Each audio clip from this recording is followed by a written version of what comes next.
Hello, folks, and welcome to the Bailey Enterprises pregame show. I'm Eric Pauly alongside Cody Beers as we enter Week 4 of Riverton High School football, and we see the Douglas Bearcats, a perennial powerhouse on our side of the state anyway, Cody, and making the trip to Riverton this year. Well, it's the mythical marvel, and we'll hear about this, Bearcats against the Wolverines. And this Bearcats team took a setback last week when they didn't get to play after they had some COVID-19 in the Douglas High School. Their game against number 1 Powell was canceled, so we really don't have a barometer to see what type of team this Douglas team is.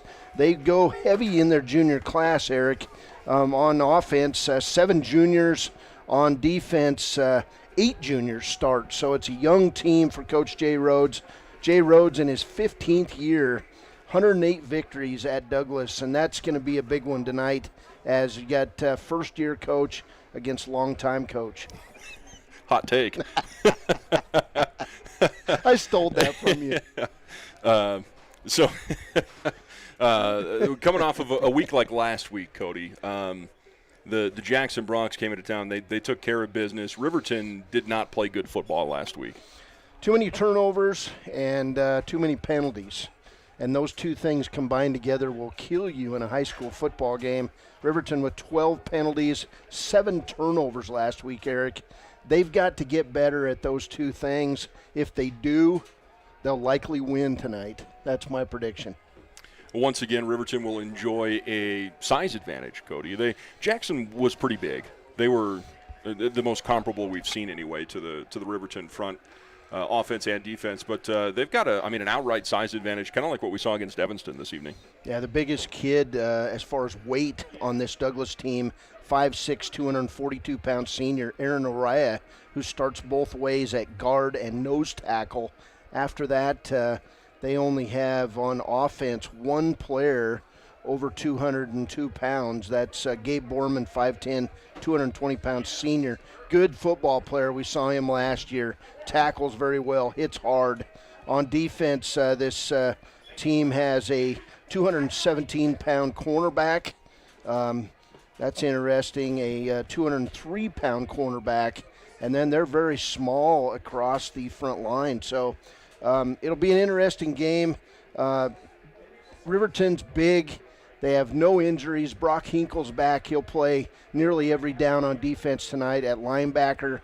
He'll play some offense. But this Riverton team, psychologically had a good week of practice, according to Troy Anderson, and now they've got to come in here tonight and put it all together in the East 3A opener.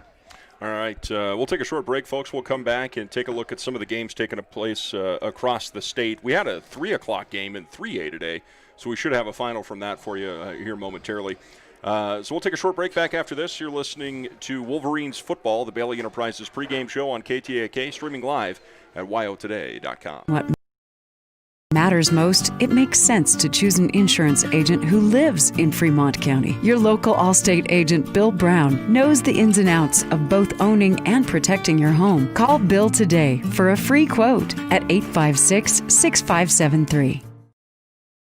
Bailey's Enterprises is a proud sponsor of Riverton Wolverines football. For over 50 years, Bailey's has become the name you can trust. With Pit Stop Travel Centers, you can fuel up and stock up on trip snacks at locations all over Fremont County. You can also put your trust in Bailey Tire and Auto for service and to keep handy for those times when your luck runs out on the road. Refresh at the Speedway Cafe with a dine-in meal or a round of carry-out with a variety of specials to keep you going. Go with Bailey, go Wolverines.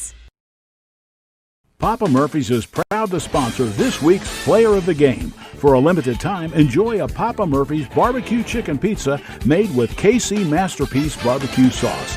After the game or anytime, you can't beat the fresh ingredients and authentic flavor of a Papa Murphy's Take and Bake pizza. And you know it's baked right every time because you baked it yourself.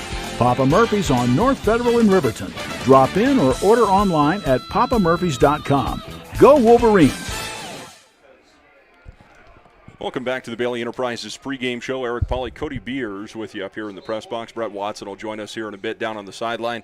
Let's take a look, Cody, at some of the games taking place across the state right now. Evanston and Green River had a 3 o'clock start today, but of course, first game of the week was last night, Shoshone and Wind River, and the Wranglers were in a fight with the Cougs there for the first about 20 minutes of that ball game, and then they scored twice at the very end of that second quarter. They scored once, kicked an onside kick, and then it was all Wranglers after that. Well, they were reported on Wild Preps, and it was an inadvertent mistake as being right. Oh. So I was looking, I'm thinking, I thought it was Wind River tonight. But yeah. But anyway, good win for the Shoshone Wranglers. Halftime score in from Green River, it's the Wolves 23, Evanston 20. Buffalo plays at Rollins tonight at 6 o'clock. That Buffalo team's for real. They held Cody to a 14-6 game last week. Probably the game of the week, number 3 Cody at number 1 Powell. It's the battle for the Bighorn Sheep Ram Trophy. It's a beautiful bronze trophy of a Bighorn sheep. Number 5 Douglas here at Riverton, 7 o'clock kickoff. Number 4 Star Valley at number 2 Jackson at 7. And then Worland at Lander. That'll be an interesting one at 7. Let's see. I just got a text in and it took me away. Okay, Class 2A. Final scores, Cokeville 41, Pinedale 6. It was Bighorn 42, Burns 8. That's final. Final score, this would have been a good one, I'll bet, a fun one to watch. Number 5, Big Piney 6. Number 3, Lyman 0. Newcastle at Tongue River at 6 o'clock. Glenrock at Wheatland at 7. Thermopolis at Lovell at 7. Number 2, Upton Sundance at number 4, Torrington at 7 p.m. Of course, Torrington, a team that Douglas beat in its season opener 20-7, and Torrington now playing in Class 2A. Class 1A 9-man, number 5, Lingle Fort Laramie, and number 3, Luss. Moorcroft at Wright, Rocky Mountain at Grable, and Southeast, number 1 Southeast at Pine Bluffs. 6-man football today, final scores, KC 25, Hewlett 0, and at halftime, Meeteetse 30 and Burlington 24. I talked to some of the Meeteetse players about a week ago in Meeteetse, and man, they were gunning for Burlington. That's that rivalry about 25 miles apart. Kimmer at number 1, Mountain View, 2 p.m. Tomorrow. Saratoga at Riverside, 1 p.m. Final score in from the Farce and Tensleep game. That was a forfeit win for the Farce and Eden Pronghorns. NSI at Midwest tomorrow. Little Snake River at DuBois tomorrow in the upper country, and Hannock Mountain at Guernsey Sunrise, 5 p.m. In 6-man football, let's see, let's go back to 4A real quick, go over that stuff. 6 p.m. kickoff, that one underway, Cheyenne Central at Cheyenne South. That will be a blowout as Central number 1, Cheyenne South, probably the worst team in Class 4A. Big game tonight, number 4 Cheyenne East at number 3 Sheridan, 6 p.m. Kelly Walsh at Laramie. That game was postponed until 2 tomorrow at Kelly Walsh. Mm-hmm. And I believe that's got something to do with COVID at Laramie. Right. So that game originally supposed to be played at Laramie, Eric. Rock Springs at number 5 Natrona County at 6 o'clock, and Campbell County at number 2 Thunder Basin. The battle for Gillette tonight at 7 p.m. Those are your games. And we're about 45 minutes away from it here at Wolverine Field.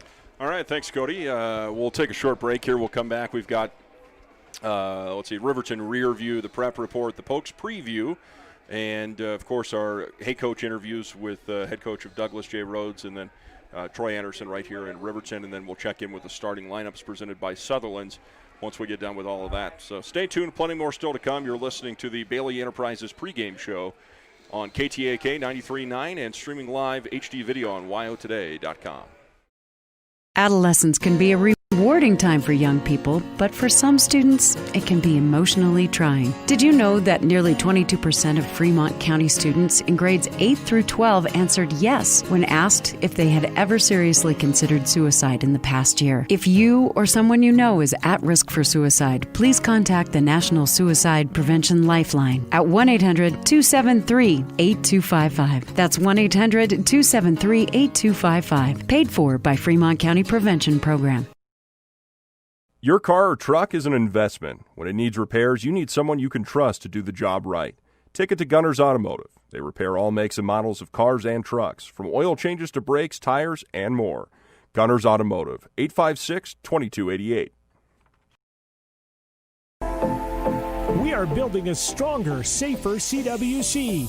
Your health is our top priority. If you're coming to the CWC campus, please wear a mask and go online and fill out the daily wellness screening form at healthy.cwc.edu. Wear a mask when you arrive on campus. Find a health screening station in the Health Science Building or the Arts Center Theater. Check your temperature and you're on your way. Again, to fill out the daily wellness form, go to healthy.cwc.edu and we'll see you on campus. Riverton's Hampton Inn & Suites is proud to sponsor our youth athletics in Fremont County. Fremont County school athletics provide our youth timeless experiences and lessons that can lead to success for life. Setting goals, teamwork, and hard work make young athletes into good citizens. Hunting season is here, and that means the Wind River Radio Network and WyoToday.com's Big Bull Contest is back. All you have to do is have a valid elk tag for this year and live in Fremont, Hot Springs, or Washakie County, and you're in. Starting October 1st, bring your legally harvested bull to the Wind River Radio Network's office at 603 East Pershing. Our team will measure it, and then you're in the running for the biggest bull. There's men's, women's, and children's divisions with thousands of dollars in prizes. For more information, visit WyoToday.com. Welcome back to the Bailey Enterprises pregame show. It's time now to check in with our Pokes preview show here on 93.9 and on WyoToday.com.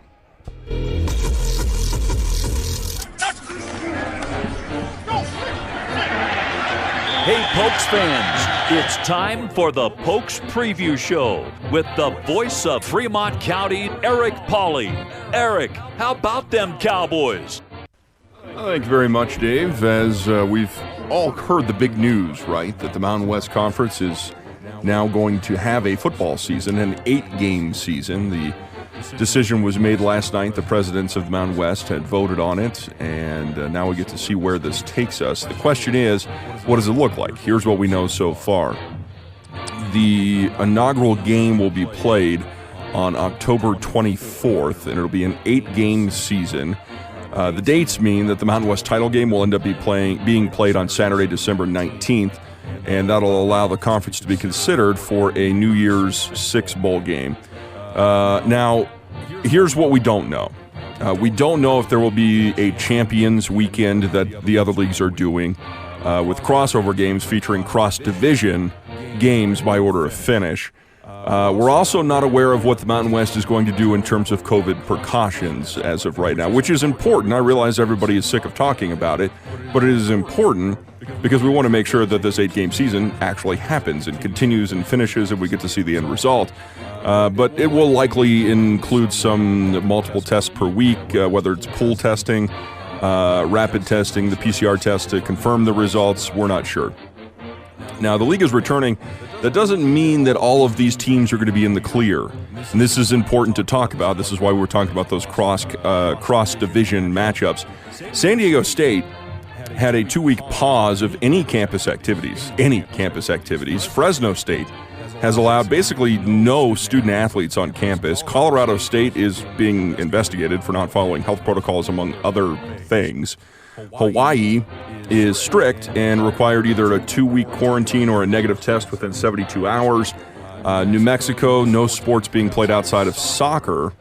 And there's just a lot of things standing in the way of this happening smoothly and continuing through the full 8-game season. But the important thing is that we've taken the first step. Mountain West football will be played this fall with games starting 1 month from yesterday.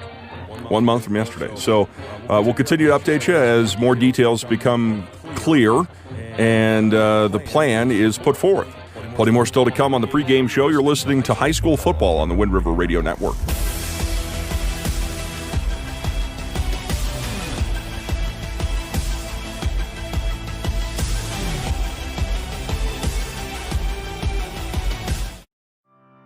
Former University of Wyoming quarterback Josh Allen is worthy of Wyoming. 23 plays into my first start here at the University of Wyoming. I dropped back, kind of went through a progression. I saw the middle of the field kind of open up. I decided to lower my shoulder. His helmet went straight into my collarbone here. We landed on the 20-yard line. At that moment, I knew something was really bad. So Josh's collarbone was pretty bad. He had broken in multiple places and it required hardware fixation with the plate in order to get it back together. It was devastating news to me and my family, just knowing that, it could have ended 23 plays in. We had no question whether we could perform the surgery here given our wide range of varying subspecialties within orthopedics. I would recommend Premier Bone and Joint Centers. The thing that made me feel really comfortable with them was they made it feel like your own family. I think he'll have no problem performing in the NFL. His rehab and his recovery done very well, and I don't see any restrictions on him whatsoever. They want the best for you, and they won't steer you wrong. Let us show you why we're worthy of Wyoming.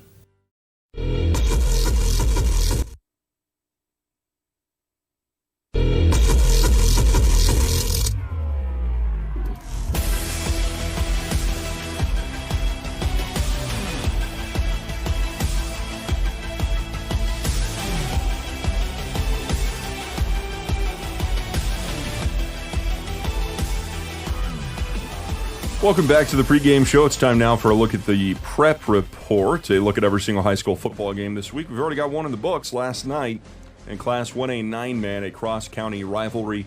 Number 4 Shoshone defeats Wind River 36-0 in this one. Then 4A today, it's number 1 Cheyenne Central at Cheyenne South at 6 o'clock. East is number 4 this week at number 3 Sheridan at 6 p.m. Kelly Walsh at Laramie at 6 o'clock. Rock Springs at number 5 Natrona at 6. And Campbell County is at number 2 Thunder Basin. In Class 3A, Green River is at Evanston. This is a really early game. 3 o'clock, we'll have finals for this one for you. Buffalo is at Rollins at 6 p.m. Number 3 Cody at number 1 Powell. This is the Battle of the Bighorns, and should see some brawn versus speed in this one at 7 o'clock. Number 5 Douglas at Riverton, 7 o'clock kick, 6 o'clock pregame show right here on KTAK 93.9 FM, streaming live HD video on wildstoday.com. And then number 4 Star Valley is at number 2 Jackson. Warland has Lander at 7 o'clock.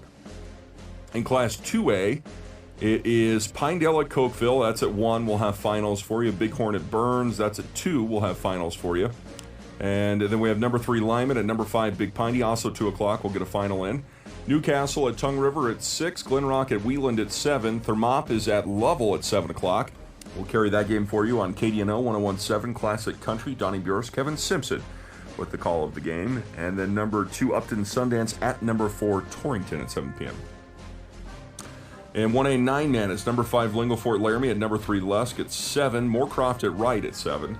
Number 2 Rocky at Grable at 7 o'clock. And number 1 Southeast at Pine Bluffs at 7 p.m. 6-man ball this Friday. It's number 5 Burlington at Meeteetse, Hewlett at number 3 Casey. And then on Saturday, we have Kimmer at number 1 Mountain View, Saratoga at Riverside in 9-man. And then in 6-man, it's number 1 Farson Eden at 10 Sleep. NSI is at Midwest. Number 4 LSR is at DuBois. And Hannah Elk Mountain will be at Guernsey Sunrise. And that's a look at the prep report this week. Plenty more still to come. You're listening to High School Football on the Wind River Radio Network.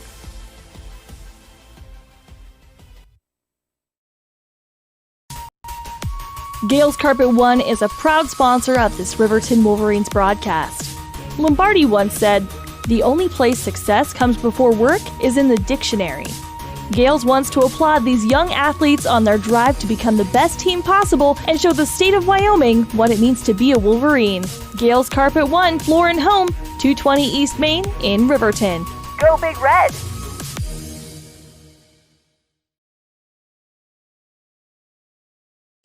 Overhead door, we're your total window and door store. We have garage doors, front doors, storm doors, screen doors, glass doors, sliding doors, shower doors, French doors, wood doors, metal doors for your business or home. And the finest brands of windows and service you come to know. We have the right door for your loading dock. We sell the best hardware, handles, and locks. Overhead door, we're your total window and door store. Overhead door.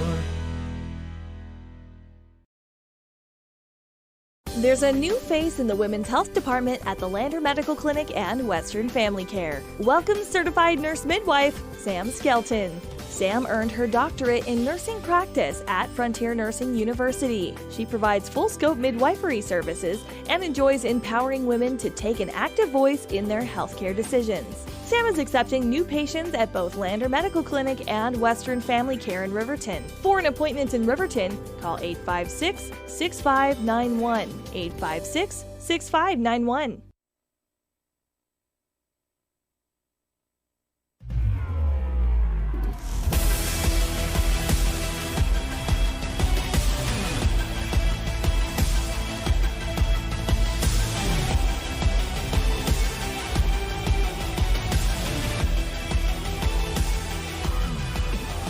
Welcome back to the Bailey Enterprises pregame show. It's time for Riverton Rear View, a look back at the last time these two teams met on the turf, and it was playoff football the last time Riverton saw Douglas the last week of October last year in the quarterfinals.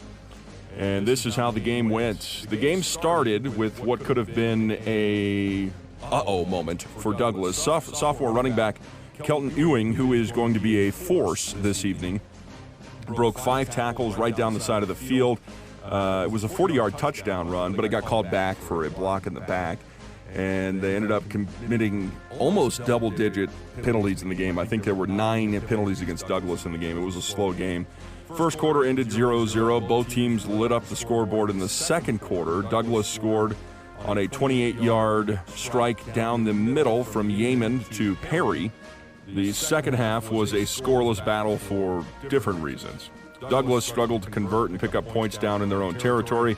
The Wolverines had trouble moving the football anywhere, and the game finished in a 7-7 tie, and we headed to overtime.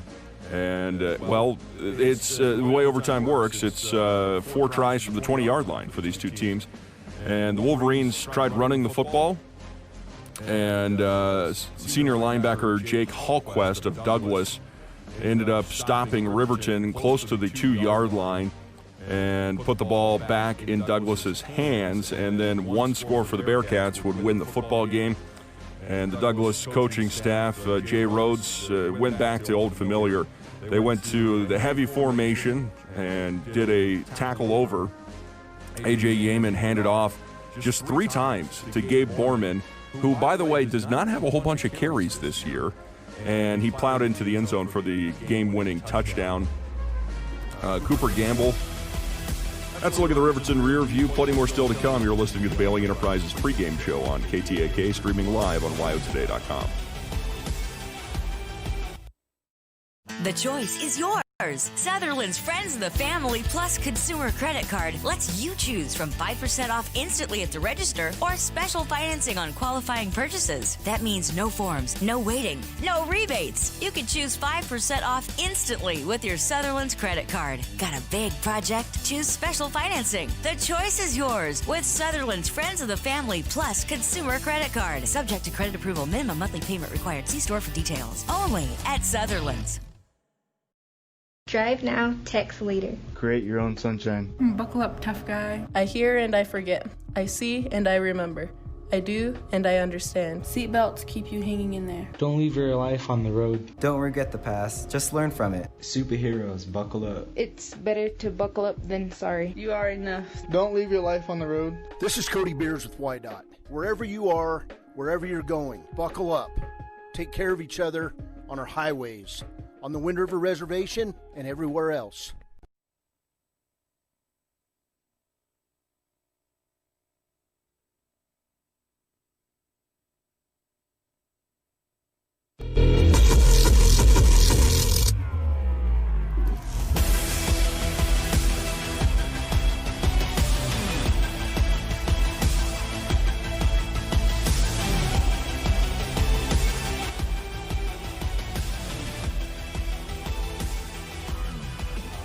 Welcome back to the pregame show, folks. We're joined once again by the opposing coach this week.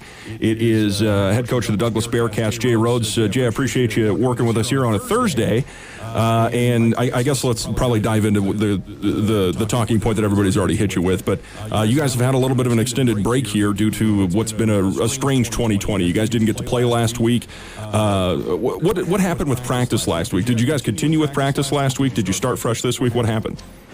We pretty much just started fresh this week. We had some some kids gone. We didn't really know the reason or anything. I think some kids just got a little nervous. They didn't feel great, and so they would take a day off and then, felt fine to come back to school. So we had a couple guys like that.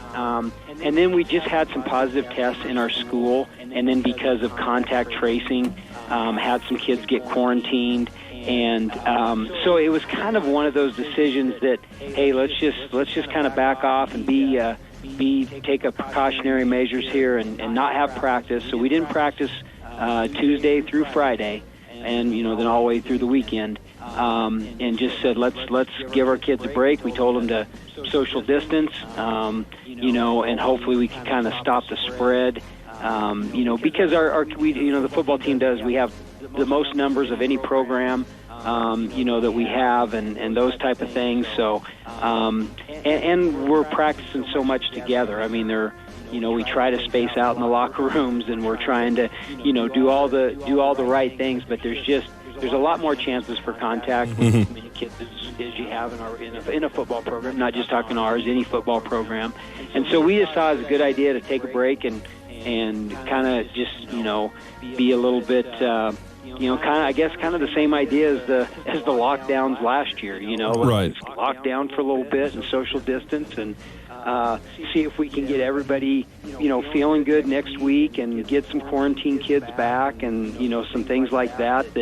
And for the most part, I think it really worked. I mean, we've had all of our kids in practice except a couple who were quarantined, and with a little bit of a change in the mask rules, I guess they let those kids come back this week. So we got a few more kids back, and I think it was just a real without being a conference game. I mean, I think that's the biggest thing. We all don't know what's going to happen with playoffs and things like that, so we want to make sure we get conference games in. Totally. And so I think for both us and Powell, because it was not just our decision to cancel it. We talked with Powell, and and I think they were kind of in the same boat. We don't want to go to Douglas and expose ourselves to maybe a potential spread, and and jeopardize our conference play. So I think that was probably a lot of what was behind the main decisions to not play last week, and then we kind of took that break from practice too, just to hopefully get our kids all back and healthy. Okay. So you have a little bit smaller sample size stat-wise because, with the 0 week and then with what happened last week. But Kelton Ewing looks like he touches the ball a lot, Coach. Tell me about this athlete. Kelton's a junior, and actually was kind of tabbed as our starting tailback last year as a sophomore. And then had some back injury and just kind of played sparingly, played a lot more on defense last year, and we used him a little bit in offense at the end of the year. But he's came back really strong this year and seems to be injury-free. And, it's definitely, we rotate quite a bit of our backs, our tailbacks. We've had 3 guys that kind of carried the load all year, well, the 2 games, I guess. But him and Hugo Aceto kind of make a nice little combination. I believe Kelton's carried the ball about, anywhere from 10 to 15 times. I think he had 16 carries against Belfouche, but then Aceto comes in with another 10 carries. And, so it's been a nice little mix for us. So it's not really just Kelton, and I think that's helping. He does a great job for us on defense, too. And so being able to get him a little breaks on offense here and there and stuff really helps us play on both sides of the ball. Now, how about your quarterback, Kobe Case? Again, small sample size here, but a couple of touchdowns, couple of interceptions. Is he a runner first, or does he hurt you with the arm? I think we're really trying to develop him as being both a threat as a passer and a runner. But he's definitely, last year as a sophomore, he played some tailback for us. He played some receiver for us. And didn't even really play a lot of QB even on the JV level. So, every game that he gets is just a little bit more experience, and I think he gets a little bit better each game as well. So, we've been trying to kind of, I guess, the last couple years, we've been trying to use our quarterbacks a little bit more as runners. Kind of started with A.J. Yeaman as a junior, and then he suffered some injury last year that kind of limited that. But that was really becoming a big part of our offense. And so now with Kobe and the way he can run, and he has some experience as a tailback, that he can he can be a threat as a runner as well. Now, did you have any major changes to your coaching staff this year? I normally ask this first, but I forgot about it. But were there any big changes for you guys this year, coordinator-wise or anything like that? Nope. Wes Gamble and Jack Seeds and myself have been together now going into our 15th year. Mm-hmm. We added Drew Hodge, who was a quarterback for us our first year, but we added him a few years ago. So now I think this is his fifth or sixth in the program, maybe even longer. Last year we brought back Tanner Miller, who was a great running back for us. He started helping out as a volunteer. And then I'm excited about a couple young guys that just are volunteering this year. They're back in town, either working on schoolwork or trying to find some work around here. But Tanner Gamble was a player for us, and he's back doing some classwork online, and so he's helping us out. And then Peyton Gilmore was a good running back for Black Hills State, originally from Texas. He's marrying one of our coach's daughters, so he's back in town doing some online work, and he's really been helping us out in our speed and agility work. And so it's been awesome to have kind of an injection of some young blood into our staff. That kind of helps us out. Now, tell me about your guys up front. I'm sure you've seen on film. Riverton's as big as I've ever seen Riverton. They've got some meat up front, offensively and defensively. What's your line look like this year? Not that. So, we've never historically been real big. We kind of got some tall, lanky guys, but I don't know how much beef. So, we're definitely, I think, in all 15 of my years here, I don't think we've ever won the size test and maybe even the eye test walking out there. I feel like our athleticism is pretty good, and so hopefully our speed can kind of get their size. Okay. You have a kicking game? Not bad.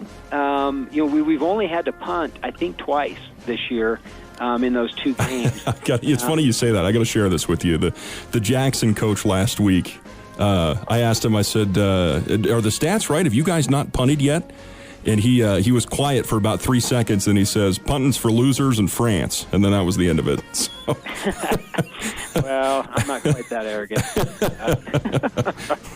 So, no, we've just been real fortunate we've been able to move the ball pretty well, and so we really haven't got that, have that attitude. But Jackson Hughes, he's just a sophomore, he's our punter, and does some great things in practice, so hopefully we can get him, if he gets some opportunities, that he'll be able to do good things for us. And then River Berquist, as was our kicker last year, he's just a junior, so he's keeps getting better, and I think that's kind of, he helps us in other areas as well. And in high school football, you got to find some kids that can do it all, and so I do feel pretty good about our kicking game right now. Okay. Matchup-wise, looking at Riverton on film, what do you look at and think we're going to be able to do this well? Where do you like your matchups? Well, I think, again, going back, hopefully our speed can kind of give us an advantage. Hopefully getting outside. That's always a key for us. Everybody kind of knows what we do, and so I don't think that'll be a surprise to them. But I think it just comes down to execution, and just really sticking with the game plan and everybody doing their job, and all those things that everybody says all the time, but it doesn't always happen. So, sure. I feel good about where we're at as a team right now. I think this is a great test for us, just like you say, with Riverton's size. And they've got some kids that athletically can really hurt you also. So we got to contain the quarterback, and we're just going to go out and try to run our game plan and see what happens. Okay. All right, Coach, I appreciate you sitting down and talk with me, and good luck to you tomorrow. We'll see you out there. All right. Thank you.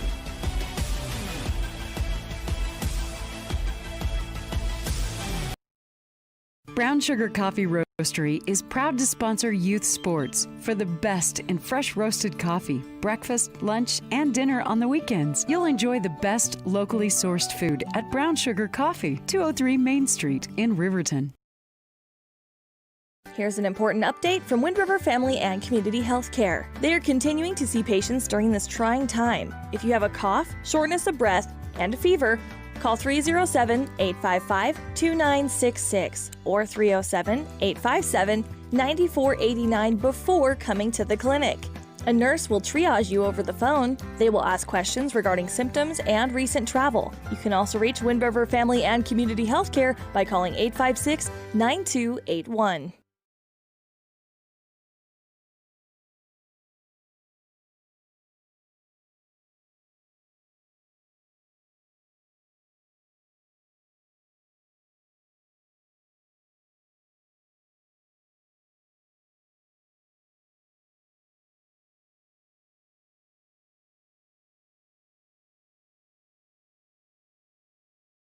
And I didn't watch him in pregame, Eric. Was kind of watching the overall offense. DeVries is looking sharp throwing the ball tonight.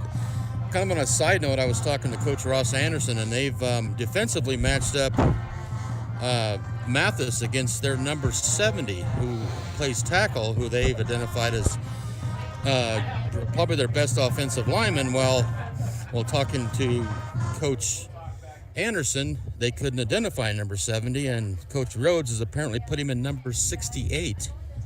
So already strategic things going on in the game. So it'll be interesting to see how this plays out. But all right. The kids look more focused this week, definitely. All right. Thanks, Brett. We'll check back in with you here in just a few. Folks, we'll send it to our Hey Coach interview with Riverton head football coach, Cody's interview here with Riverton head football coach Troy Anderson. That's coming up right here.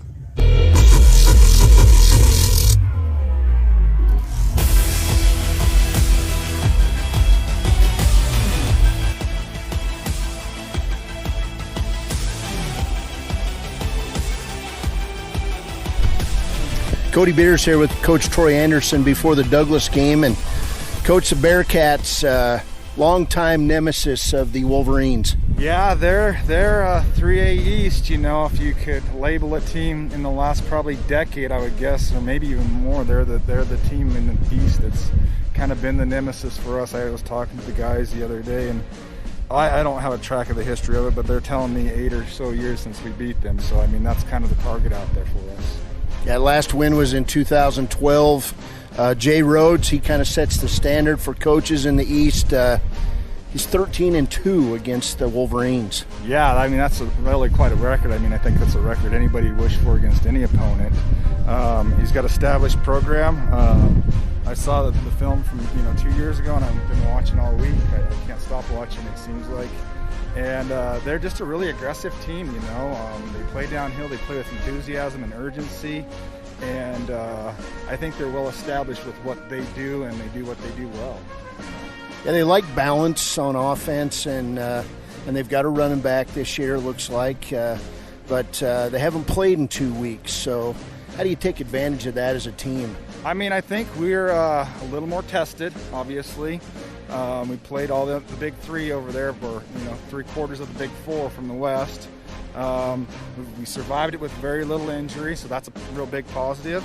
They're going to come into this, and they played their 2 non-conference. They missed their last one last week, and so I think the talking points to our guys is that we talked to them last night that they we played those guys, and this is a chance. And I mean, as the thing goes, you see in our current environment with cases and things like that, and what happened to Douglas and Powell last week. I mean, almost we're conference season, so almost every game they're playing for a conference championship in my mind. You guys took it on the chin against Jackson. What was the mindset coming out of that, and how has practice been this week?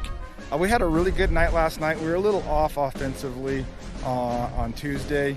I thought we didn't put anything really massive, or not to let the cat out of the bag, but we didn't make any massive changes anywhere. We felt like Jackson was a psychological situation. from not only just the penalty standpoint, I think we got dinged more than we've been dinged all year in combined, from the 3 other games. And the turnover situation is the 2 things that we've really talked about. That's a completely different game with a couple things different there. The one really big one that resonates with me, and I talked after the game the other night, was the one where we got pinned on that holding call that ended up being a touchdown on the south end there. So we talked about that. Talked about them being, anytime after a loss like that, you guys can get negative. Talked about being part of the whole unit, and that's kind of going to be the message I'm going to give them tonight when we do our little sit down at the very end and kind of deliver their message for them to start thinking about over the next 24 hours. But just to be positive, we've done some really good things offensively and defensively. It's just being consistent. It's stringing it together on a consistent basis, and I think that's the thing that's really been the message this week. You guys have a quarterback. You've got a good running game. Defensively, my keys, I guess, is you limit the other running game, and of course the turnover thing. That just kind of built on itself all night. It did. It really did. It just kind of waterfalled on itself in a real negative way. We got to build on a running game. I remember listening last year on the digital broadcast when I was out in Afghanistan to this game last year. It was later in the year, obviously. I think it might have been last game maybe. I think it's historically last game. It's different this year, obviously. But the Ewing kid, he came and replaced somebody, and I've been watching him, and he played really well against us last year, and I expect him to do the same this year, but he's a big part of what they do over there, so that's been kind of an emphasis for us on the defensive side this week, is to pay attention to a kid like that's got that much talent, and is a big part of what they do. How are you guys health-wise? Oh, I was just going to mention that when you mentioned the run game on defense and playing the run, we got Brock back. So Brock is back, full clear. So we're really excited to have a guy of his caliber and his experience back with us. He's one of these senior group that started to cut their teeth 2 years ago in Cody.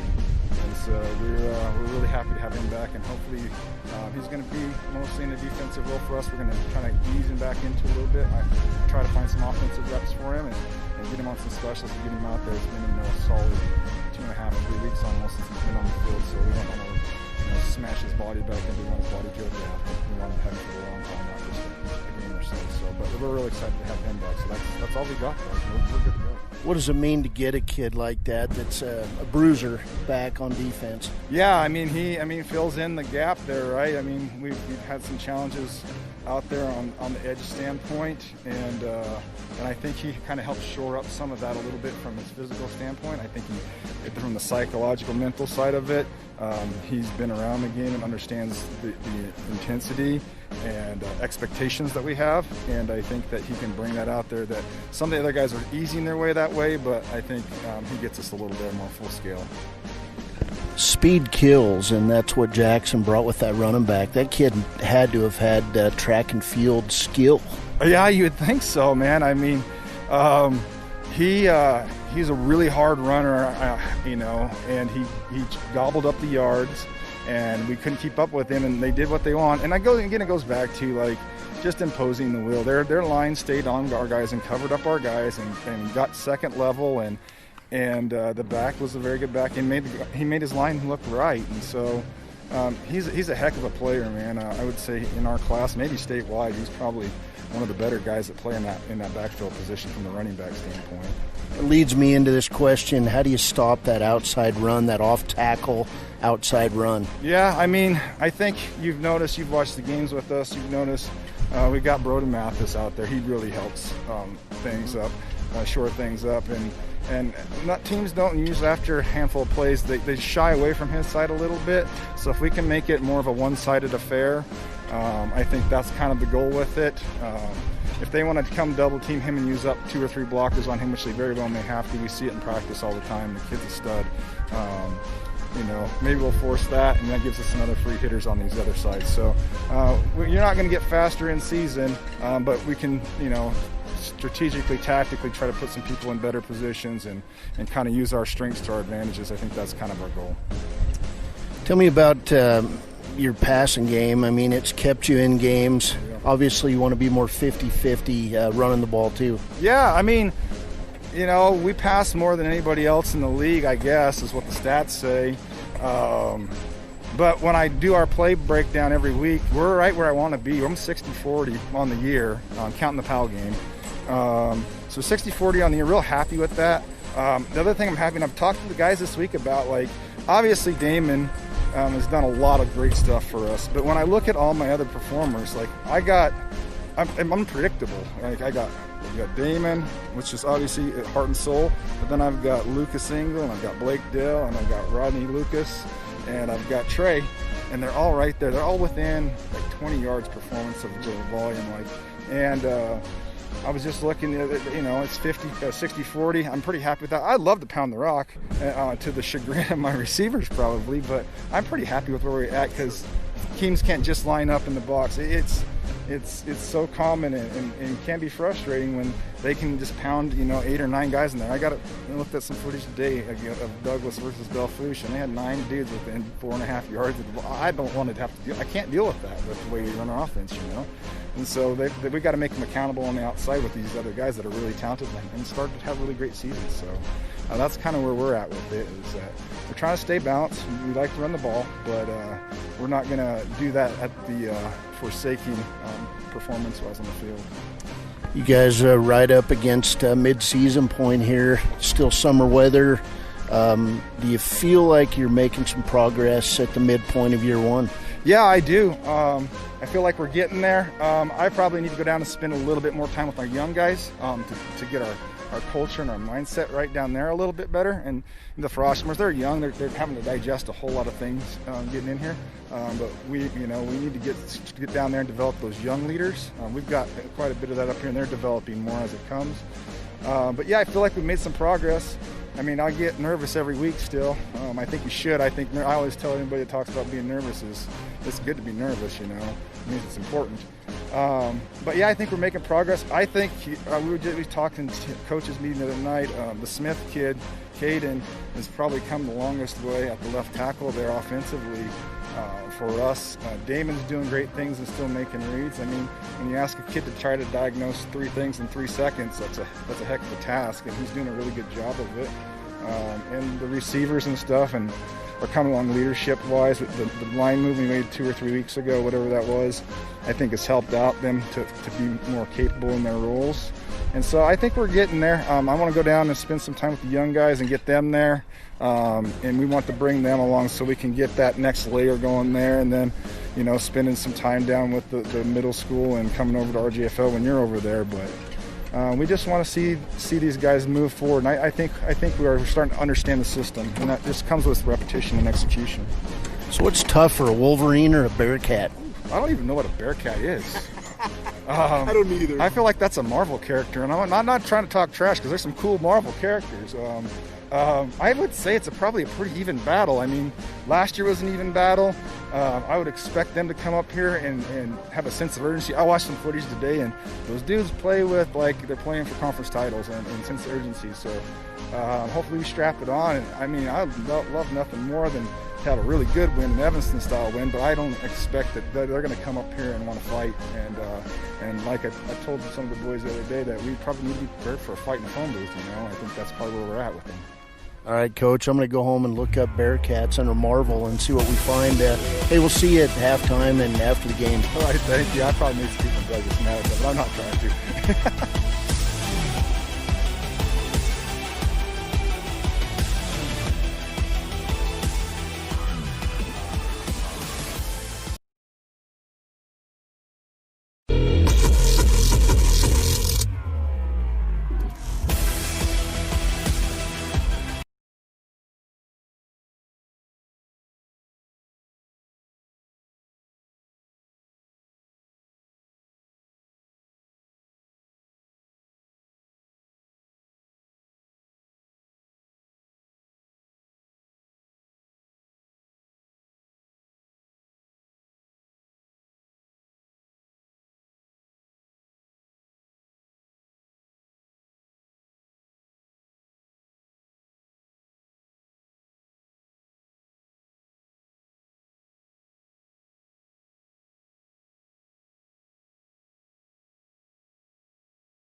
the Douglas Bearcats. So mistake-free football, or at least lower down the turnovers anyway from last week. And Wolverines play with the same intensity as they did in the first quarter. I think we could see something great happen here today. Yeah, Riverton gave it away in bunches last week, and they just can't do that. They've got to limit those mistakes, limit their unforced errors penalty-wise, and if they do that, I see a win, but we'll see. Well, we're getting ready to go as Douglas gets ready to tee it up out there. The kicker is a 6-foot, 156-pound player, River Berquist, and back deep for the Wolverines, I believe tucking his shirt in now is the returner, Kai Gergen. Gergen back there, and then also back for the Wolverines. Let's see. Couch. Yeah, Couch back there. Okay, Keith. Yeah, Brandon Couch done a nice job this year. Well, we're ready to go, and to bring you the call, the voice of the Riverton Wolverines, Eric Pauley. Thanks very much, Cody. As I'll tell you one thing that's immediately apparent compared to last week, knock on wood here, the smoke isn't nearly as bad as it was last week. Douglas Bearcats will be in the white tops, the red hats, the blue bottoms, and your Wolverines, of course, those cardinal red up top, the black pants with the white stripe down the side, and the black hats. Here's the kick. And a shallow end-over-ender will be fielded by Counts at the 10-yard line, brings it across the field to the 20, and is met at the 25-yard line. That is where the Riverton Wolverines offensive possession will begin. 11:48 rolling here as out come the Wolverines. DeVries showing why he's one of the premier weapons in the state, both with his arm and his legs, the last couple of weeks, and we will see the return offensively, I think, of Brock Hinkle perhaps a little bit today, Cody, which could be exciting to see. Yeah, he plays a little fullback for this Wolverine team. He'll be mostly on defense. Two receivers split out to each side. DeVries has him in the short gun, handoff Hyatt, and not much going there. In fact, I think he might have lost yardage on the play. And Wolverines will go 2nd and 11 now. Mickey is wearing number 70, incidentally. Spread them out again, two to the left, two to the right. And this time DeVries in the gun, Hyatt the deep back. Riverton moving left to right here on your radio dial. A low snap. Hyatt is going to take off out of the backfield. It looks like that's where it was going to go, but DeVries will tuck and run, and he picks up 2, maybe 3 yards on the carry. It brings up 3rd and, well, they give him about 3 there. So 3rd and 8 for the Wolverines on the opening possession. 10:58 on the Taco John scoreboard.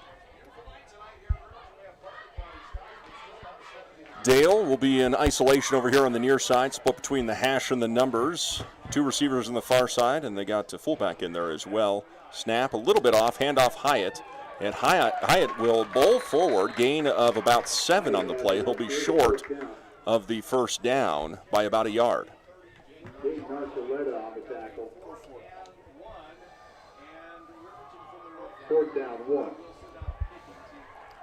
4th and 1, out comes the punt unit, and it'll be Tanner Johnson. And Tanner Johnson this is the first time I've ever given the Player of the Game award to a punter, but he was superb last week. And the snap, a good one. Johnson puts a foot to it, and boy, he picks up right where he left off. It's a high, spiraling punt, fielded at about the 22-yard line, and this is trouble, Cody. Breaking outside for the Douglas Bearcats, and still on the move is Rylan Ware. And Ware takes it all the way to the 30-yard line. Let's see, that's 10, 20, 30, 45 yards on the punt return, I think.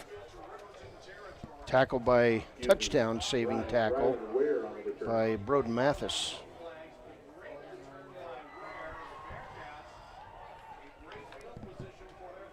Let's get another pin. Out come the Bearcats. Thank you, Cody. And they'll line them up here. Single receiver near side, 2 on the far side. And Here's Case in the shotgun, rolls to his right, drops the football, and then picked it back up. He will lose 2 yards on the fumble, and it was a good snap. It's kind of like he just bobbled it a little bit there as he was trying to roll out to his right side, trying to find the laces. So Case gives it a bobble there and backs him up now. It'll be 2nd and long. He lost about 4 yards on that one. Single receiver near side, one far side, and riding the handoff. And a nice job by the Wolverines defense as they stack up the running back, Kelton Ewing, for a short gain. Maybe a yard on the carry. Chris Topalm on the tackle, Eric, and this big 3 and out here possibility for the Wolverines. And this could very well be 4 down territory here, right? I mean, 3rd and 12. You got to think Rhodes likes his field position here. 2 to the left, 2 to the right. In the gun is Case. Brings a man in motion from right to left. Fakes the handoff, and then he rolls to his right, picks up a block, throws wide open at the 10-yard line into the end zone. Touchdown, Bearcats. And that was a well-designed play there, Cody. Touchdown pass caught there by, I think that was 22. It was 22, River Berquist. River Berquist. A lot of misdirection there.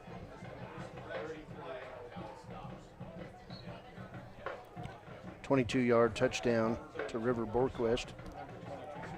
No, that was longer than 22 yards. That was, what was that, 30-something? 33. 33 yards, okay. And the kick is no good. So 33-yard pass from Case. Good for a touchdown to Berquist. And we'll take a 30-second timeout here on KTAK, streaming live on WyoToday.com. Is a proud supporter of Fremont County Athletics. Lehman Studios offers sports cards, mugs, statuettes, plus several photo package options. Visit us today at 210 West Main in Riverton. Lehman Studios, 856-3941. Welcome back to Wolverines football. Eric Polly, Cody Beers. And I'll tell you what, let's check in down on the sideline with Brett Watson. Brett, what did you see on that play there? I mean, that looked like he could have scored from a long ways out.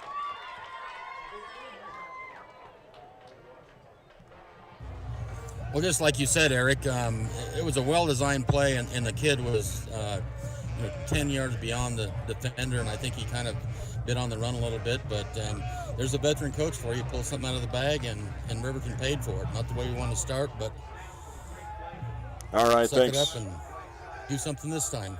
Thanks, Brett. We'll check back in. Bearcats up 6-0 on the Taco John's scoreboard. And this one's a little bit of a squib. Picked up by Gergen at the 15, out across the 30, still on his feet at the 35, and he is put down in the dirt at the 37-yard line. That's where Riverton will start their next drive. Chase Himmel on the tackle for Douglas. Tackle on the play by Chance Himmel of Douglas. 1st and 10 for Riverton. 8:22 on the Taco John's scoreboard. Moving left to right here on your radio dial.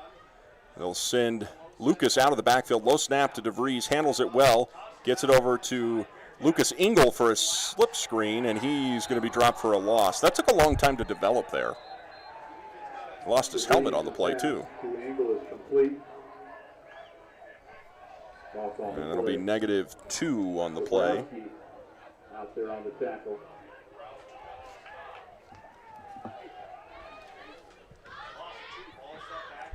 Now 2nd and 12 for the Wolverines.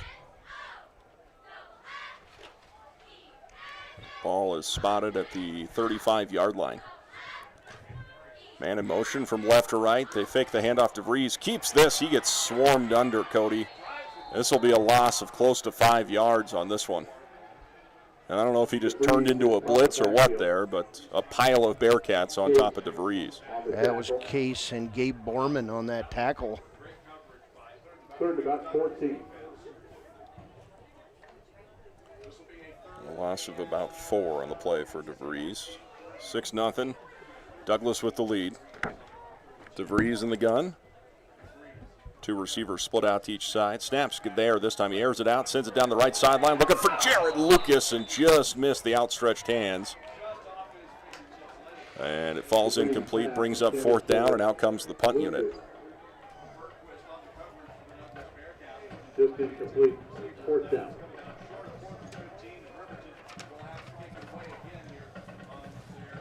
So Tanner Johnson back to kick. And Ware back there once again to receive it. And he's already shown that he is dangerous. Looks like the Bearcats are coming after this one too. Here's the snap. It's a little bit low. Johnson gets to it. Another beautiful spiraling kick, and it is fair caught at the 28-yard line. That's where the Bearcats will begin their drive. We're on the fair kick. 40-yard kick for Johnson. Their 28-yard line. 6:55 on the Taco John's scoreboard. Ball will be spotted at the 28-yard line of the Douglas Bearcats. Single receiver near side, one over to the far side, and the short gun is Case, and gives the handoff to the first man through, and backing his way in will be Ewing for a gain of 4 on the play. Brings up 2nd and 6.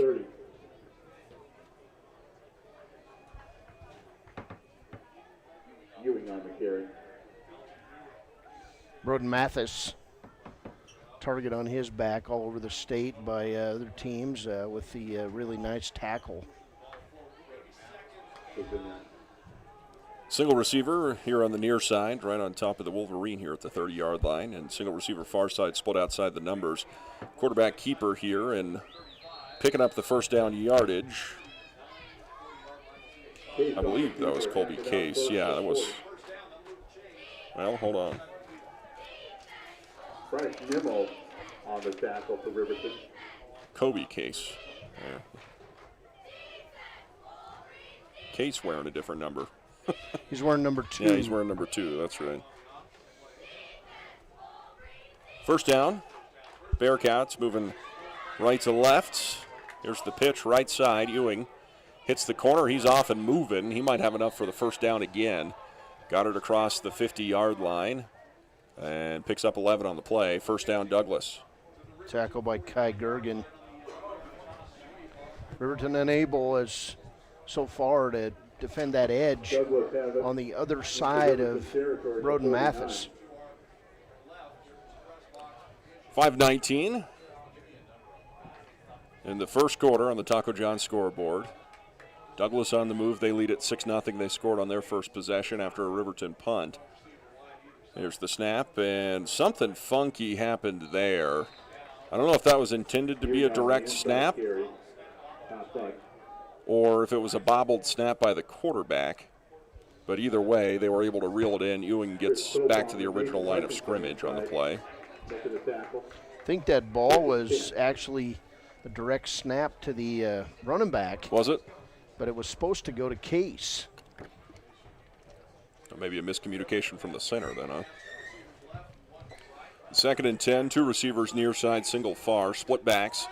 Dropping back, Case steps up into the pocket, slings this down the right side of the field, and it is intercepted at the 15-yard line. Flags fly, and is Dale, or no, I'm sorry, it's Gergen on the interception, but I think we're going to get a PI call here, Cody.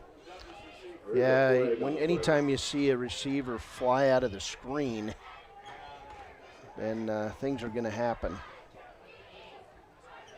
The flag flew right after the interception. Riverton coaching staff doesn't look like they're upset about the call. And this one's coming back, yeah. That's a big penalty, first penalty of the game on the Wolverines. Interesting there is that Case elected to throw into double coverage.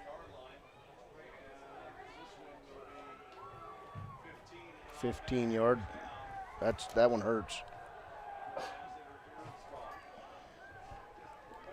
1st and 10 Bearcats after the penalty. 4:31 on the Taco John scoreboard. To the left, to the right, in the gun Case brings a man in motion from right to left. Takes a snap, looks left, throws left. This is caught at the 35-yard line, and then a good tackle brings down Dowding at the 32-yard line. Gain of 3 on the play. Damon DeVries on that tackle for the Wolverines. Great tackle. 4:10, first quarter, 6-0 Douglas. 2nd and 8 under the lights here at Riverton High School. Last home game for a little bit here, Cody. Yeah, we go on the road next week to play the Buffalo Bison. Trip stack near side and tight. Here's the snap. Case rolls right. He's going to run with it. And boy, you could just see that coming, couldn't you? Case hits the corner, still on his feet, out across the 15-yard line, down to about the 13. And let's see, 10, 20, 22, 23 yards on the run there. Yeah, big run there. Student body right. 1st and 10 from the 12-yard line. Bearcats moving right to left here on your radio dial. 3:43 to play in the first quarter on the Taco John scoreboard. 6-0 lead for the Bearcats. Douglas running right, almost exclusively away from Broden Mathis along that Wolverine defensive line. Single receiver split outside the hash on both sides. And a bobbled snap. Case is going to have to run with it. Gets through somehow. He was being trailed there. And he cuts up field, picks up good yardage. So a busted play gives him close to a first down, flag on the play. Tackled by Nathan Hutchison, but that one's going to come back. Holden still on his feet to the 5-yard line, down to the goal line. Touchdown Douglas on the second effort there by Rylan Ware. Ware on the carry into the end zone. How about it? And just hit that outside edge, and second effort got the touchdown from about the 5-yard line in. Running back was, who got the carry? 29. 29 on the carry, that's Rylan Ware. They'll line up for the PAT here, 12-0. We should probably see them go for 2 here, don't you figure? I would think so. And they are. They got a big beefy guy at fullback, Eric. And they'll fake the handoff, and it is swatted down. Nice defensive play there. Pass by Kobe Case, swatted out of the air. We'll take a timeout. Back after this. 12-0. Douglas Bearcats lead the Riverton Wolverines here in week 4 of high school football in the state of Wyoming. What's it like to kill someone? Emptiness. Painful. It doesn't seem real. There was no intent. It was never supposed to happen. You don't go out to kill someone. I keep seeing her head coming through the windshield. I'm so very sorry. There's nothing I can do to make it better. Please, don't drink and drive. It doesn't change the fact that I'm a killer. This is Cody Beers with YDOT. A killer is a killer.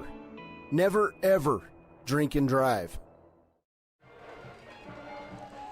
Eric Pauly, Cody Beers back at Riverton High School. 12-0, 2:50 to play first quarter, and Douglas able to punch another one in, Cody.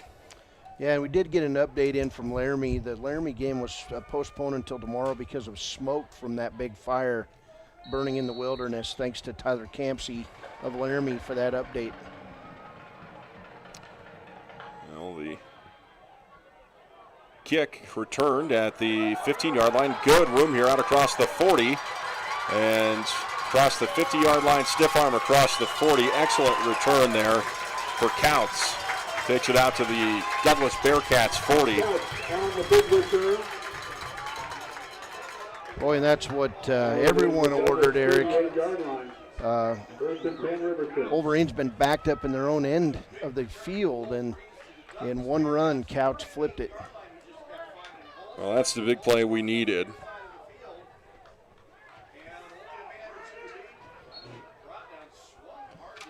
Wolverines on the move. Moving left to right here. DeVries has him in the gun, rolls to his left, looking to throw cross body. He has to step up and run with it. Gets it across the original line of scrimmage by about 2 yards. That was a coverage deal there, as he had good time, but nobody open. Second and long. Gabe Borman on that tackle. Wolverines looking to punch one in here in the first quarter as time winds down. 2 minutes to play in the first. DeVries in the gun, low snap, but handled it and hands it off to Hyatt, and Hyatt gets a couple. 2 yards, maybe 3 on the carry. He took a pretty good pop there. Flag flies. Hyatt on the carry inside. Nope. He They thought pulled it about out. it. Yeah, did you see that flash? It looked like he threw it. I think they were thinking maybe some extracurricular there or what. Well, the Riverton offensive guy was trying to get the defender off of Trayton Hyatt, and it nearly got Riverton a 15-yard penalty. Third down and about 6 or 7 here. Snap, DeVries, hands off, and off to the races. Right side is Hyatt. He should have the first down. Gain of 7 or 8 on the play, depending on the spot. And they've yet to signal. Looks like they might measure this one. We get to use the Zoom again, Beers. Okay, here we go. Nice job spying Damon DeVries so far in this first quarter. Unable to get fleet of foot here. Like to see these big receivers maybe come into play, Eric. Apologize, folks. We had a little bump there in the internet and lost about 20 or 30 seconds there, but we're back. DeVries in this shotgun snap here, hands off, and good blocking off that center and guard left side for Hyatt as he picks up 6 yards at a clip there. Clock ticking down inside of 15 seconds here in the first quarter. Might not see another play. Not a whole lot of urgency here for him. And it looks like, yeah, we won't get another play off here. So that's the end of the first quarter. It's 12-0. The Douglas Cats with the lead. Riverton knocking on the door. We'll take a 60-second timeout. You're listening to Wolverines football on KTAK, streaming live at wyotoday.com. Howdy, partners out there in 10 County land. This is Gary Michaud from the WRTA bus line. We are looking forward to reconnecting with all our riders and friends once it is safe for the WRTA to operate. In the meantime, the WRTA would like to graciously thank all those who are keeping our county running, especially the healthcare workers. On behalf of Share a Ride and the WRTA, we can't wait to see all your healthy faces when Big Blue reopens. So don't drink and drive, wear your seatbelt, and keep all 4 wheels on the road.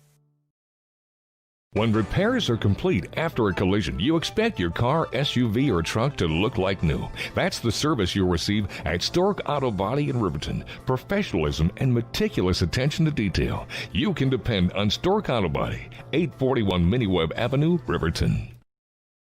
Riverton Vision Center offers comprehensive eye health exams, highly trained staff, and a large selection of fashion eyewear and sunglasses. Dr. Ballard, Dr. Hinkle, and Dr. Frazier offer over 70 years of experience. Call Riverton Vision Center at 856-9451 to schedule an appointment today. Eric Pauly and Cody Beers back here as Riverton moving right to left. And here's the snap. It's bobbled by DeVries, and he gets swallowed up. That's another low snap here. It's about the 4th or 5th one. And DeVries doing well just to gobble that thing up. And that'll bring up 4th and long. Yeah, that hurts. I mean, you get some momentum, and then, you do stuff that should be routine.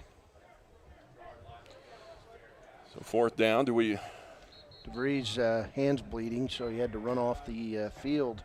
Timeout taken, and we'll go with them.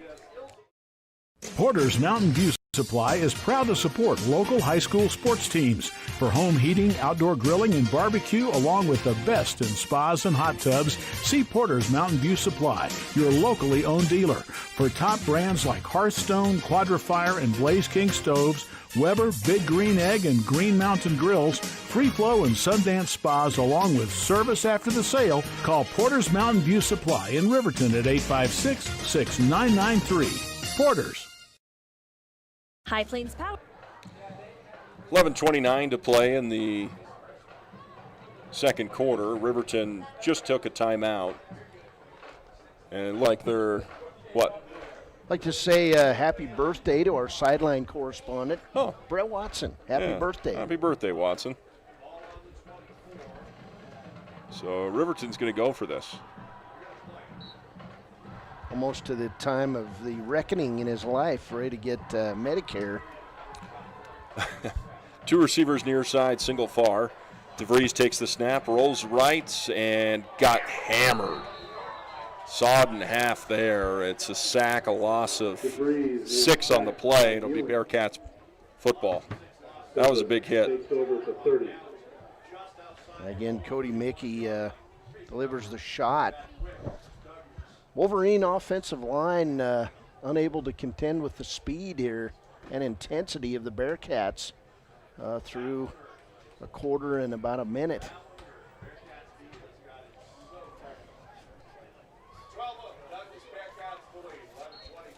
$12-0.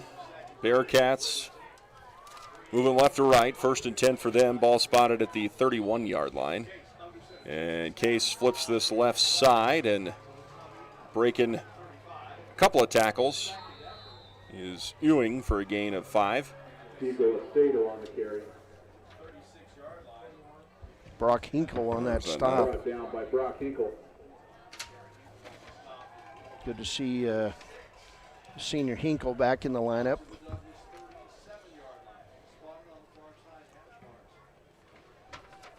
Second and about 4.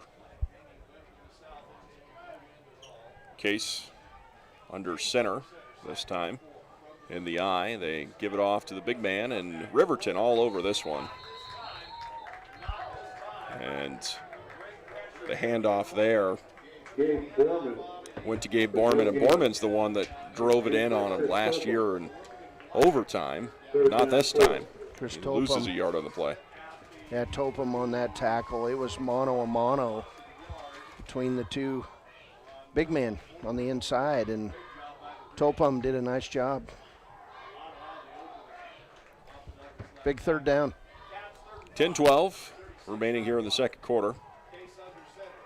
And they pitch this outside, and Riverton all over this one. A flag flies before the tackle, and they pitched that thing out there. I think it was one of the wide receivers, Hugo Aceto. It's Kai Gergen on the tackle, coming from way back with a big hit.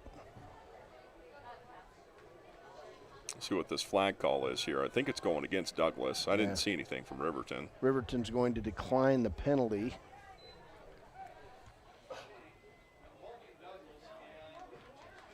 Holding the call against Douglas. Penalty is declined. Makes it 4th down. Not seeing a punter coming out for Douglas.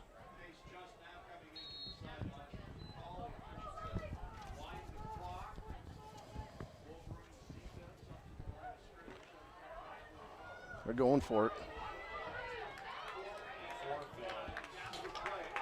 4th and about 4. They're going to hard count, and a timeout taken by Douglas. So 4th and 5, timeout taken by Douglas after the hard count. We'll take a break back after this here on KTAK and WyoToday.com. Cooperative. What does that mean for you as a Rural Electric Association member? It all comes down to 7 principles: open membership, one voice, one vote, member benefits, independence, education, cooperation, and community. To understand how it all works, we're headed back in time. In 1879, electricity was in major cities, but rural areas were out of luck. In 1935, President FDR made it possible for companies to build power lines to unserved areas. By the time we hit 1941, some 400 electric co-ops had been organized to serve rural America, just like High Plains Power. For more information, visit nreca.org. Welcome back, folks. Eric Pauley and Cody Beers back at Riverton High School.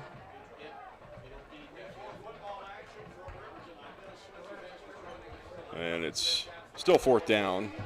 It looks like now Douglas will bring out the punt unit. It's Jackson Hughes, a sophomore.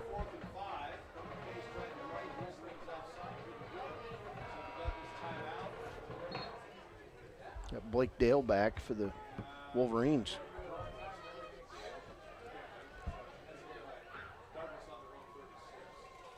The snap is back. Kick is not great. It's kind of a punch punt. Riverton should get great field position here. And they get it out across the 50-yard line to the 46-47 by Dale. I think this one might be coming back. We had a flag fly against Riverton. Penalty on the play. Yeah, I believe it was blocking the back. Man, those penalties are just killers.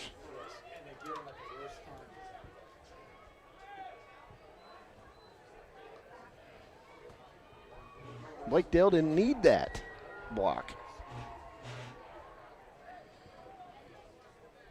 Illegal block to the back. Riverton moving the wrong way here. Man, that's going to end up being a 40-yard penalty. 28-yard penalty. So the Wolverines now deep inside their own territory. 1st and 10 from the 23.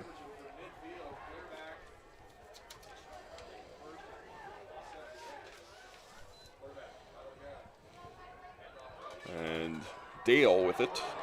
Spins around and makes it out. Close to another first down here for the Wolverines. Call it 9 yards, maybe 10. Might have to measure this.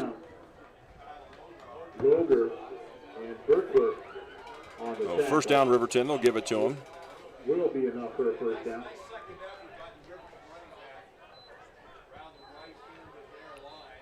First and 10 from the 32.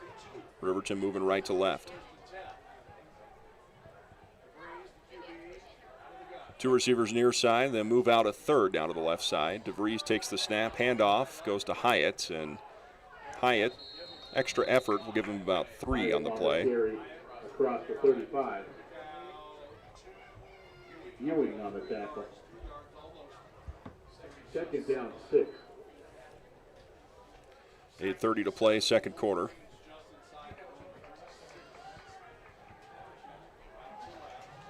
Two receivers near side. It'll be Engel and Hutchinson near side. Dale and Lucas to the far side.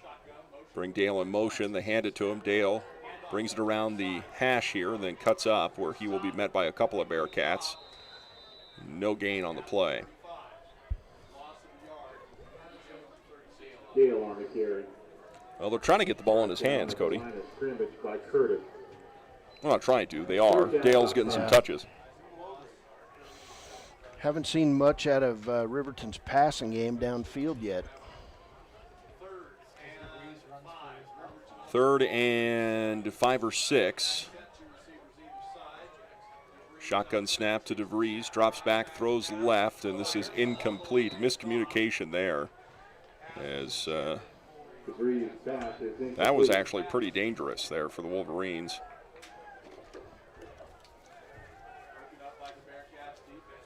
Pass was intended for Ethan Patterson. And now the punt unit out for Riverton. Ware will be back at his own 21-yard line. Tanner Johnson waiting on the long snap. 7:35, second quarter. Gets foot on it. High end over ender, and it'll be waved off and caught fairly at the 26 by Ware. And that's where the Douglas Bearcats will begin their drive. Fair catch is made by Ware at the 26.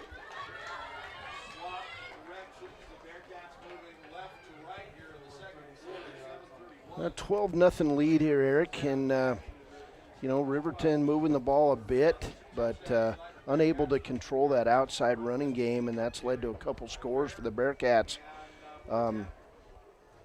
Got to feel encouraged, but so far your offense not able to get much going. 12-0. Douglas with the football, moving left to right here, 7:30 to play, second quarter. Case in the gun, rides the handoff and then takes it out himself across the 30, spin move across the 35, down to the 36-yard line, gain of 11 on the play. Tackled by DeVries and Brock Hinkle. And should be enough for a first down. Hinkle on that tackle. And Raiders defense, Wolverine defense, spending a lot of time out there in this ball game.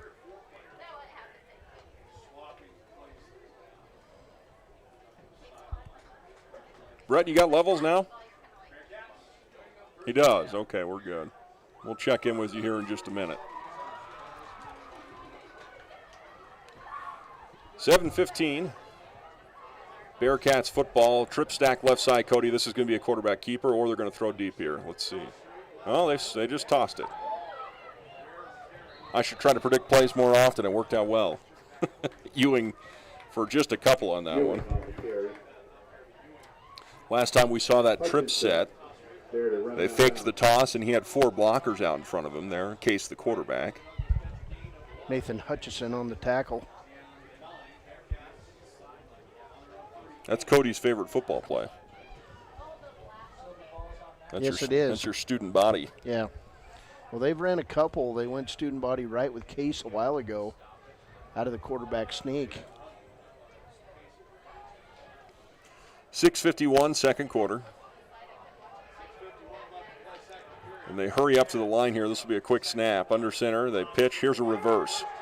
And bringing it across will be Ware, and he will be very close to the first down. They flipped it over to Ewing, and then he flipped it back to Ware. That was a great open field tackle by Kai Gergen. He was the only one there. Touchdown saving here. It's good enough for a first down.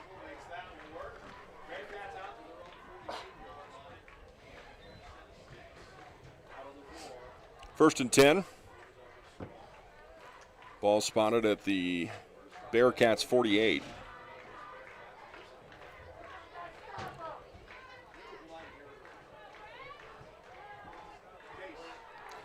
Case in the gun, 2 receivers to the far side, man in motion from right to left, fakes the handoff. He's going to throw this over the top, and it is caught. And Ware still on his feet across the 40-yard line down to about the 37-yard line. A 14-yard reception. We're on the reception. Looks like Brock Hinkle may have re-injured his shoulder on that play. Is he still down? He is. Hinkle comes up and is holding his shoulder. We'll check in on that here in a bit. First and 10 for the Bearcats from the Wolverines 38.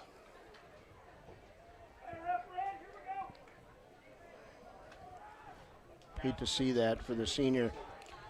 Case and the short gun here, and we got a bunch of flags. And false start. Yeah, it's going to go on Douglas. What's our penalty count so far? Second penalty for 15 yards on Douglas. On the other side, 2 penalties on Riverton for 25 yards. One of those penalties, however, took a big return away from Blake Dale. Ended up being about a 28-yard penalty if you just count yards. First and long now for the Bearcats. First and 15. Case in the gun. And whistles blow here. We got a timeout, I think, on the field.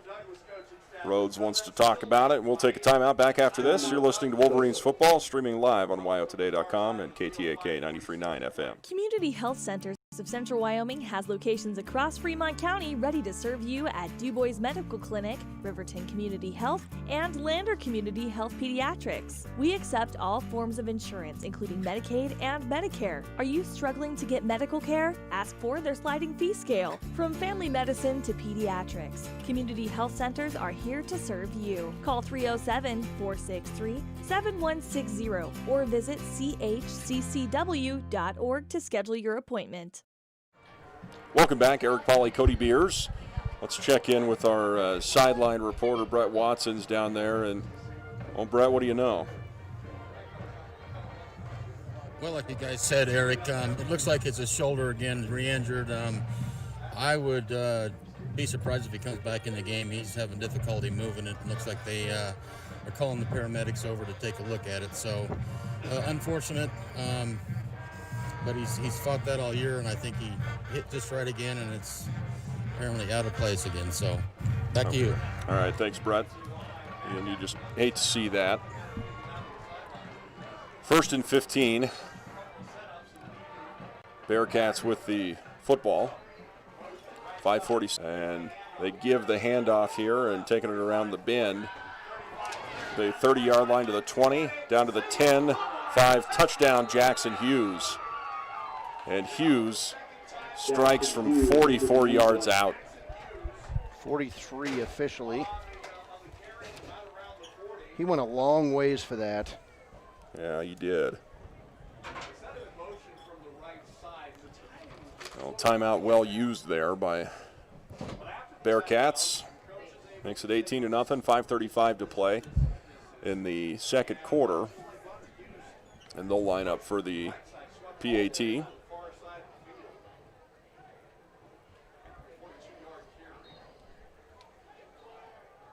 Riverton loading up on that left side.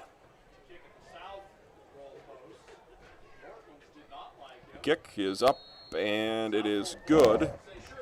The Bearcats get the PAT. It's 19-0 now. We'll take a timeout on KTAK and YOToday.com. Almost 40,000 people were killed in motor vehicle crashes in 2017. 47% of those were not wearing seatbelts. In 2017 alone, seatbelts saved an estimated 15,000 people. Would you and your friends be in the surviving statistic? Not buckled up?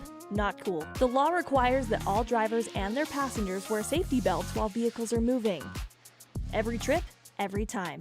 Buckle up. Brought to you by Buckle Up for Life Wyoming. Eric Pauly, Cody Beers back here at Riverton High School. And it's 19-0 with 5:35 to play in the second quarter. And Wolverines need to get something on the scoreboard here, Cody, before halftime. Boy, and so far, Douglas doing an outstanding job scouting this Wolverine offense. Just unlike anybody this year, just really hammering Riverton.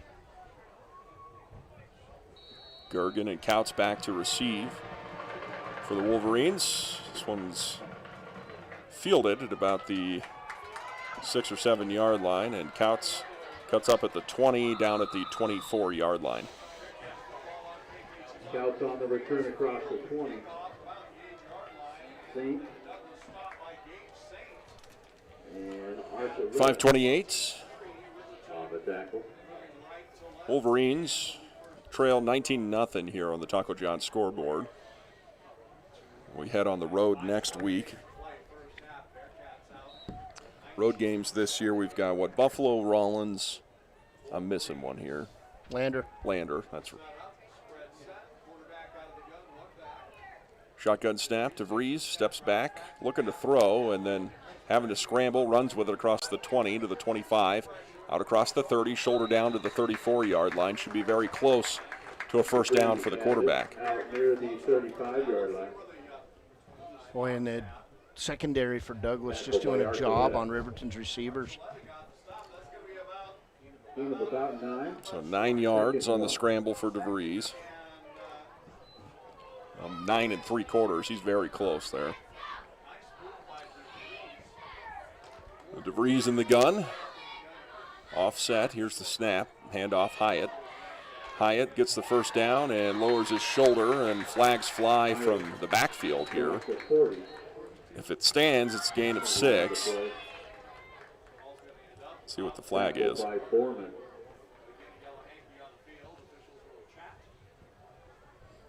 It goes against Riverton, so this one's coming back. Holding the indication against Riverton. You could literally call holding on every play.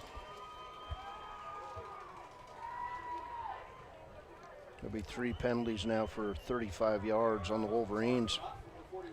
That's better than last week. That one hurts. So far, yeah. But now you're back right where you started. Yep. 2nd and 10. Give or take a yard here.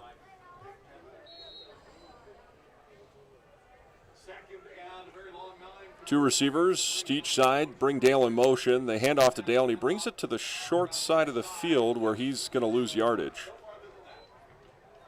So a loss of 2 on the play there. Devin Calda on the tackle. And that'll bring up 3rd and very long. Loss of about a yard. 3rd down, 11.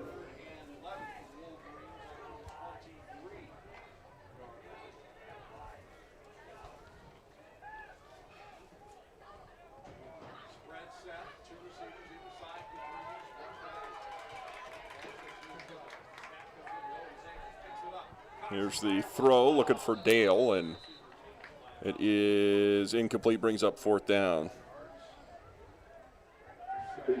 Lucas Engel was wide open on this side, Eric.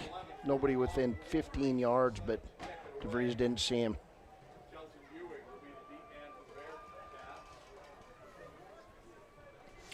Fourth and about 12.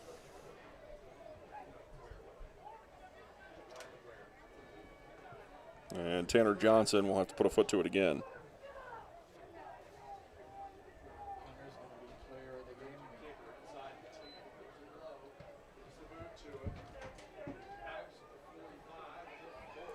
Here's the punt and no return. Goes to about the 31-yard line. That's where the Bearcats will begin with 3:47 left in the second. 19-0. They lead it on the Taco John's scoreboard. 47-yard punt by Johnson. We're getting used to that.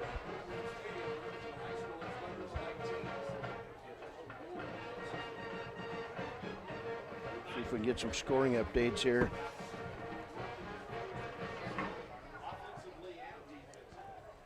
Dominating first half by the Douglas Bearcats. Halftime score, Cheyenne Central 34, Cheyenne South 8 from Class 4A. Case has him in the short gun. Takes the handoff, rolls to his left, throws to his left. It is caught near the first down marker. Reception by Dowling. Dowling out there near the 40-yard line. And it'll be very close to a first down.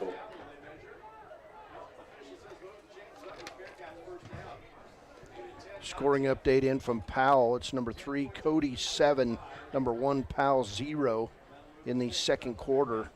Star Valley 7, Jackson 7 in that rivalry battle. Number 4 versus number 2. Buffalo 14, Rollins 0. And second quarter score, Lander 21, Worland 0. Case throws this one over the top, picked off at the 45-yard line, and here goes Riverton. And brought down at the 17-yard line. Who was that, Cody? That was Vincent. Braden Vincent on the return. Braden Vincent with the big interception. And that's the break the Wolverines been looking for, delivered by the sophomore linebacker. There was really nobody in the area over there either. Did a nice job jumping that route. Now the Riverton, boy, this would be big. Get something going here before half. DeVries in the gun, takes a snap, rolls left, looks left, has good time. He's going to have to tuck and run with it. And gets it across the 15-yard line. That's where he stopped, so a gain of about 4 on the play. And you're right, Cody. The defense against these huge receivers of Riverton is the best that we've seen all year. They've not been open. Yeah, they've not had an answer for this defense either. DeVries forced to just put his head down and run a lot.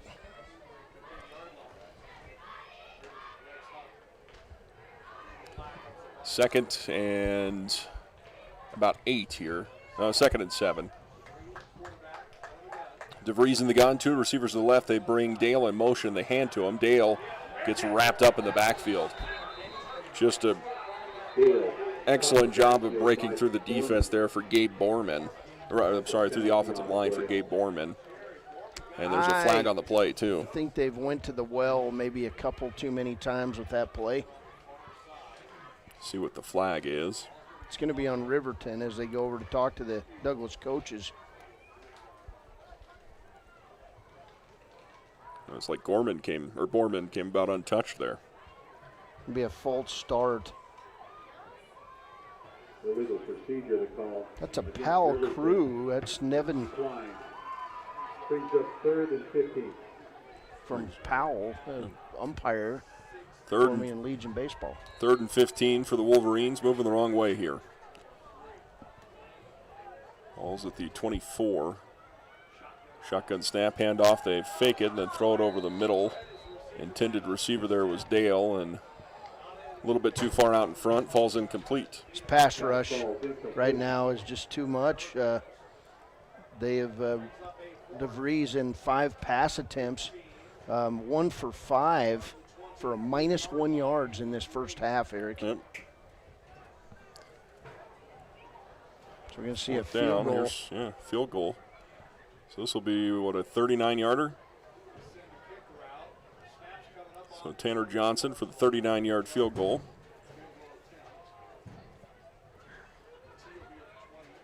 Kane to snap, DeVries to hold, and it is no good. No good.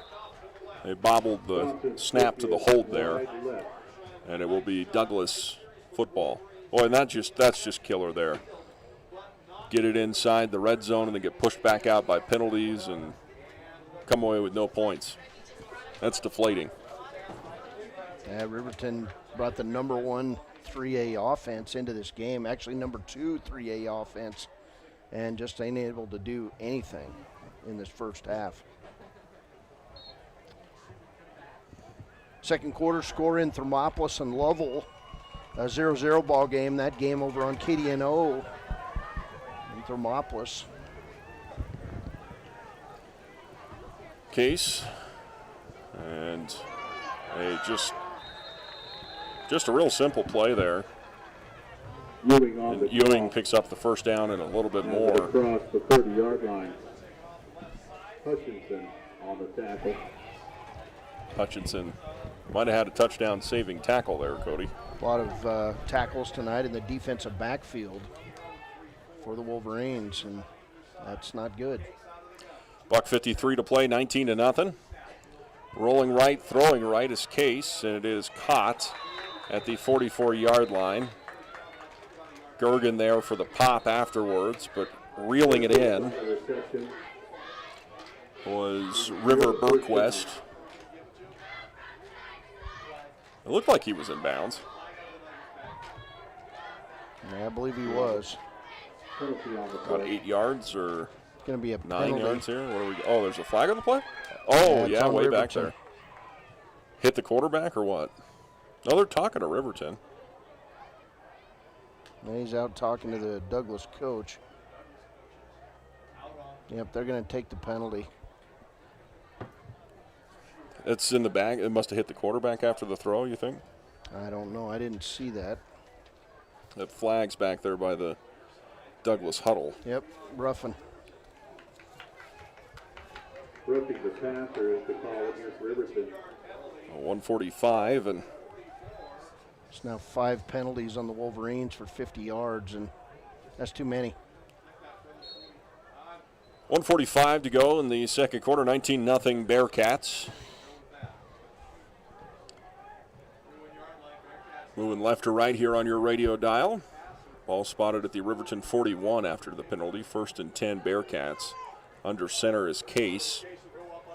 2 receivers to the far side of the field, and he's going to hand off on kind of a draw to Ewing, and he gets it out across the 31-yard line, and it should be very close to a first down. Boy, that's a 5th tackle in the first half by Kai Gergen. 68 seconds. This is a character drive of your defense. Can they stop Douglas? Trips to the wide side. No, they're going to bring him back across. Case in the shotgun here, about 3 yards deep. Takes the snap, rolls to his left. Looks downfield, and it is incomplete. Tried to poke that one through the defenders, and it was intended for River Burquest. Falls incomplete. There's a penalty on the play. Another flag. It's going to go on Douglas. Holding this time, you think? False start. Illegal formation. Oh. Called against Douglas. Not enough men on the line, you think? 3 penalties on Douglas for 20 yards. That left tackle's been way back there a few times. Way back there.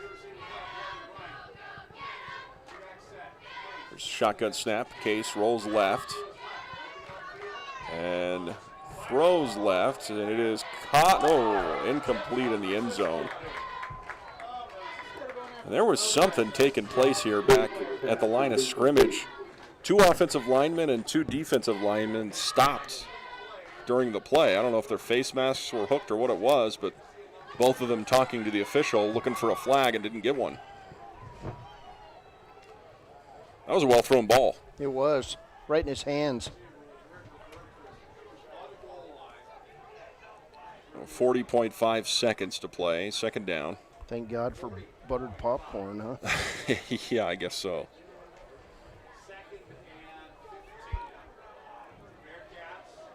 Case in the gun, 2nd and 15. 40 seconds to play on the Taco John scoreboard. Case rolls left. And he is going to get thrown down here. A flag flies in the backfield as well. It's going to be holding on Douglas. Broden Mathis on the sack. There's a flag on the play. Holding is the indication against Douglas. I think they're going to. What do you have? 33 seconds on the clock. I think you send him back, yeah?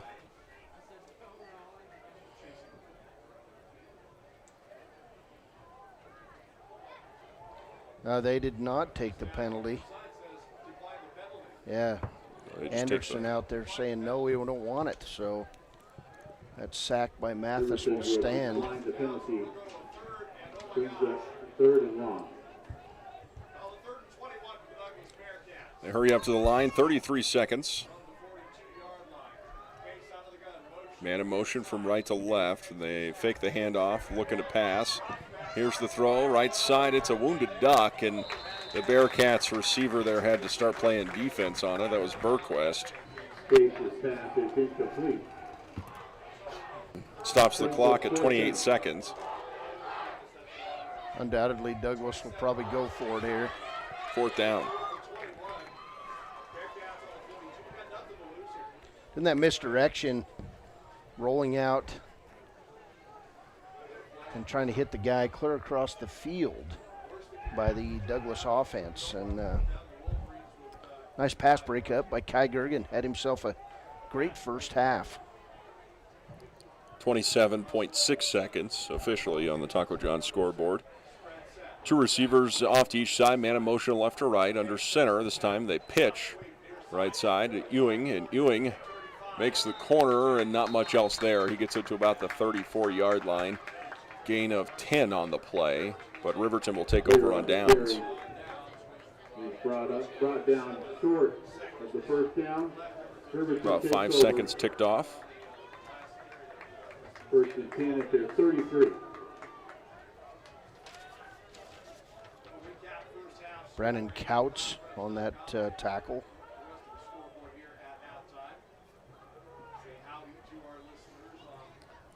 Wolverines split 2 to the left, 2 to the right. In the gun, DeVries, and you take a shot here to Engel and see what you can do.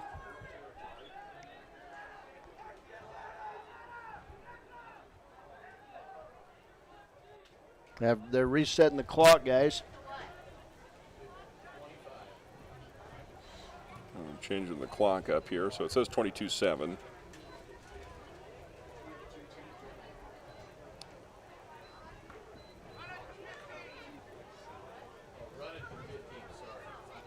And we're going to run it down to 15.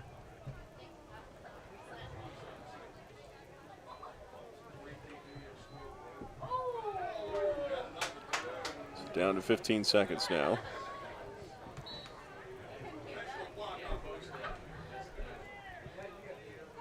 DeVries in the gun, high at the deep back.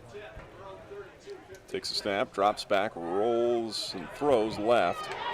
And skating out of bounds with it, be Tanner Johnson. Gain of 14 on the play.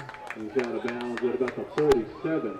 That's the first positive yardage that we've seen in the passing game for Riverton, and it came in a prevent defense.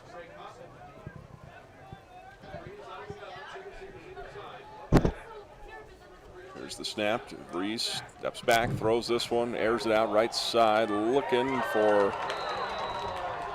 I believe that was Engel on the far side, or is that Lucas? Jared Lucas on the far side, falls incomplete.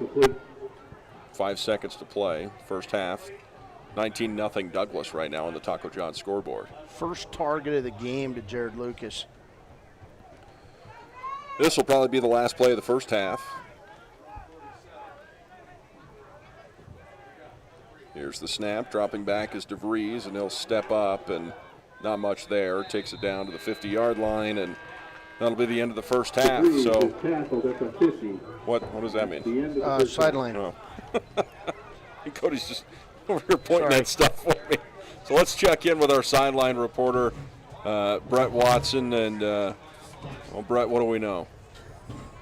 Oh, I thought I was going to go talk to the officials, but here he comes. Coach, very similar to last week at halftime. What do you tell the kids at halftime tonight? I think we're in a far different place than we were last week. It doesn't look that way on the scoreboard, but I can see our demeanor and our attitude right now. We're still fighting in the game. We've got some more penalties again that have kind of cost us and got us behind on the chains, but I think we can fix it. I think we can grind on them a little bit, and that's kind of the goal. Okay, thanks, Coach. Thank you. Back to you, Eric. All right, thanks, Brett. Well, halftime, 19-0, Douglas with the lead. And we'll take a break here, come back, take a look at your stats from the first half. You're listening to Wolverines football and the premier Bone and Joint halftime show on KTAK and YOToday.com. Long have our ancestors debated taco or quesadilla. Now Taco John's has finally found the answer. Both. Introducing the chicken quesadilla taco. A taco made with a cheesy quesadilla shell filled with grilled all-white meat chicken and chipotle sauce. And now you can get 2 of them for just $5.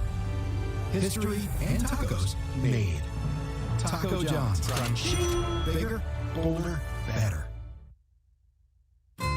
When it comes to protecting what matters most, it makes sense to choose an insurance agent who lives in Fremont County. Your local Allstate agent, Bill Brown, knows the ins and outs of both owning and protecting your home. Call Bill today for a free quote at 856-6573. Bailey's Enterprises is a proud sponsor of Riverton Wolverines football. For over 50 years, Bailey's has become the name you can trust. With Pit Stop Travel Centers, you can fuel up and stock up on trip snacks at locations all over Fremont County. You can also put your trust in Bailey Tire and Auto for service and to keep handy for those times when your luck runs out on the road. Refresh at the Speedway Cafe with a dine-in meal or a round of carry-out with a variety of specials to keep you going. Go with Bailey, go Wolverines. Welcome back to the premier Bone and Joint halftime show. And folks, we have a performance by the Riverton Marching Band taking place here at Riverton High School, as we will post a video that does not have me or Cody talking over the top of this for you after the ball game here. We had some parents ask us to just watch the marching band at halftime. I understand that. I respect that. However, we have some sponsorship items that pay for this broadcast to be here that we have to do during halftime. So we will we'll do that here and now. Cody, you want to take a look here at what we've got so far? Well, we got some offensive stats coming in for Douglas. Case, the quarterback, 4 for 7. He had a touchdown pass of 33 yards. He had an interception, 4 for 7 for 59 yards. Ewing carried the ball 7 times for 48 yards. It was Burquest with 1 catch for 33 yards and a touchdown, and Weir with 1 carry for 18 yards and a touchdown. Douglas incidentally used 8 running backs in that first half. 8 different people carried the football for this Douglas team. We'll look at Douglas defensive stats. Cody Mickey started fast. He had 5 tackles, including a sack in the first half. It was Cody Case, the quarterback, Kobe Case, with 3 tackles and a half a sack. Gabe Borman has 4 tackles, including 1/2 of a sack in that first half. And then the other tackle hitter, Jaden Archuleta, with 3 unassisted tackles. For Riverton offensively, and appreciate it, Larry, Damon DeVries, 2 of 7 passing for 13 yards. Trevor Hyatt, 7 carries for 25 yards. DeVries, 9 carries for 7 yards. And Blake Dale, 4 carries for 3 yards. That's back to the drawing board stuff for the Wolverine offense. Defensively for Riverton in the first half, Broden Mathis with a pair of tackles and a sack in that first half. They're running almost exclusively away from Broden Mathis offensively in this game. Also, Kai Gergen having himself a good first half. He had 5 unassisted tackles and a pass breakup, and also Nathan Hutchison with 5 tackles in the first half. This defensive secondary being tested early and often in this game. Those are your first half stats. Let's see, let's do a scoring recap pretty quick here. The Douglas team in the first quarter got things going. Kobe Case hit River Berquist with a 33-yard touchdown pass. The PAT was no good. It was 6-0. Rylan Weir then an 18-yard run at the 2:52 mark of the first half. Hayden Brown with a nice tip ball. PAT pass was no good. It was 12-0. Douglas in the second quarter, the only score, a 43-yard run. Almost a Statue of Liberty play as the quarterback ran way around to the right side, handed to Hughes. He went around the left, rumbled and stumbled his way 43 yards for the score at the 5:35 mark. PAT kick was good. It's 19-0 at the half.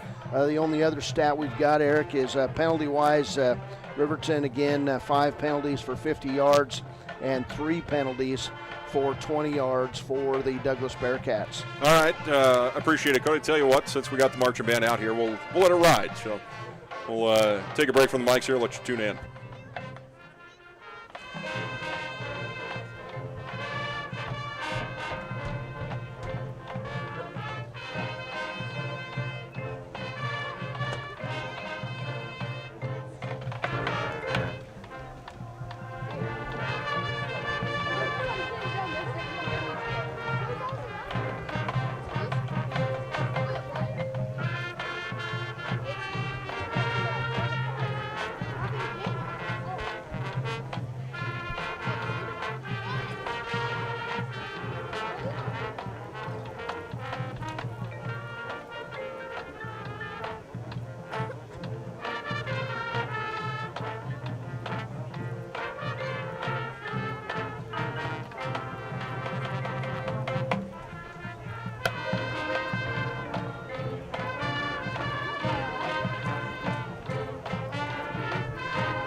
Papa Murphy's is proud to sponsor this week's Player of the Game. For a limited time, enjoy a Papa Murphy's barbecue chicken pizza made with KC Masterpiece barbecue sauce.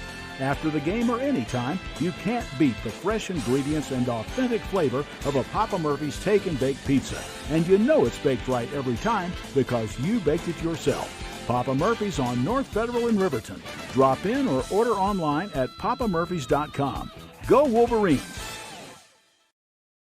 Adolescence can be a rewarding time for young people, but for some students, it can be emotionally trying. Did you know that nearly 22% of Fremont County students in grades 8 through 12 answered yes when asked if they had ever seriously considered suicide in the past year? If you or someone you know is at risk for suicide, please contact the National Suicide Prevention Lifeline at 1-800-273-8255. That's 1-800-273-8255. Paid for by Fremont County Prevention Program. Your car or truck is an investment. When it needs repairs, you need someone you can trust to do the job right. Take it to Gunner's Automotive. They repair all makes and models of cars and trucks, from oil changes to brakes, tires, and more. Gunner's Automotive, 856-2288. We are building a stronger, safer CWC. Your health is our top priority. If you're coming to the CWC campus, please wear a mask and go online and fill out the daily wellness screening form at healthy.cwc.edu. Wear a mask when you arrive on campus. Find a health screening station in the Health Science Building or the Arts Center Theater. Check your temperature and you're on your way. Again, to fill out the daily wellness form, go to healthy.cwc.edu and we'll see you on campus. Welcome back to the Premier Bone & Joint halftime show. Eric Pauly, Cody Beers up here in the press box. Wolverine cheerleaders giving the halftime show right now. We'll take a look here at some of the scores from across the state, Cody. You already got them up? Okay, go ahead. Yeah, Class 3A, Green River final 23, Evanston 20. That's a big win for the Wolves in that rivalry. Third quarter score, Buffalo 14, Rollins 0. Second quarter score, still nothing updated from Cody, as number 3 Cody 7, number 1 Powell 0. Halftime score, number 5 Douglas 19, Riverton 0 right here. Second quarter, number 2 Jackson 14, number 4 Star Valley 7. That battle on the other side of the mountain. And second quarter score, Lander 21 and Whirlin nothing. In Class 4A tonight, number 1 Cheyenne Central 41. Cheyenne South 8, that's a third quarter score. In the fourth quarter, it's number 4 Cheyenne East 16, number 3 Sheridan 7. Kelly Walsh and Laramie postponed due to smoke in that big forest fire that's taken most, Eric, of the Savage Run Wilderness in the Snowy Range. That's it's an amazing fire, a lot of smoke as I was down in that area this last week. Early part of this week, excuse me. Fourth quarter score, Rock Springs 13, number 5 Natrona 7. That's an interesting score. Second quarter, number 2 Thunder Basin 20 in Campbell County 7 as the Battle of Gillette takes place. In Class 2A, final score, Cokeville 41, Pinedale 6, Bighorn 42, Burns 8, that's final. Big Piney 6, Lyman 0, that one's final.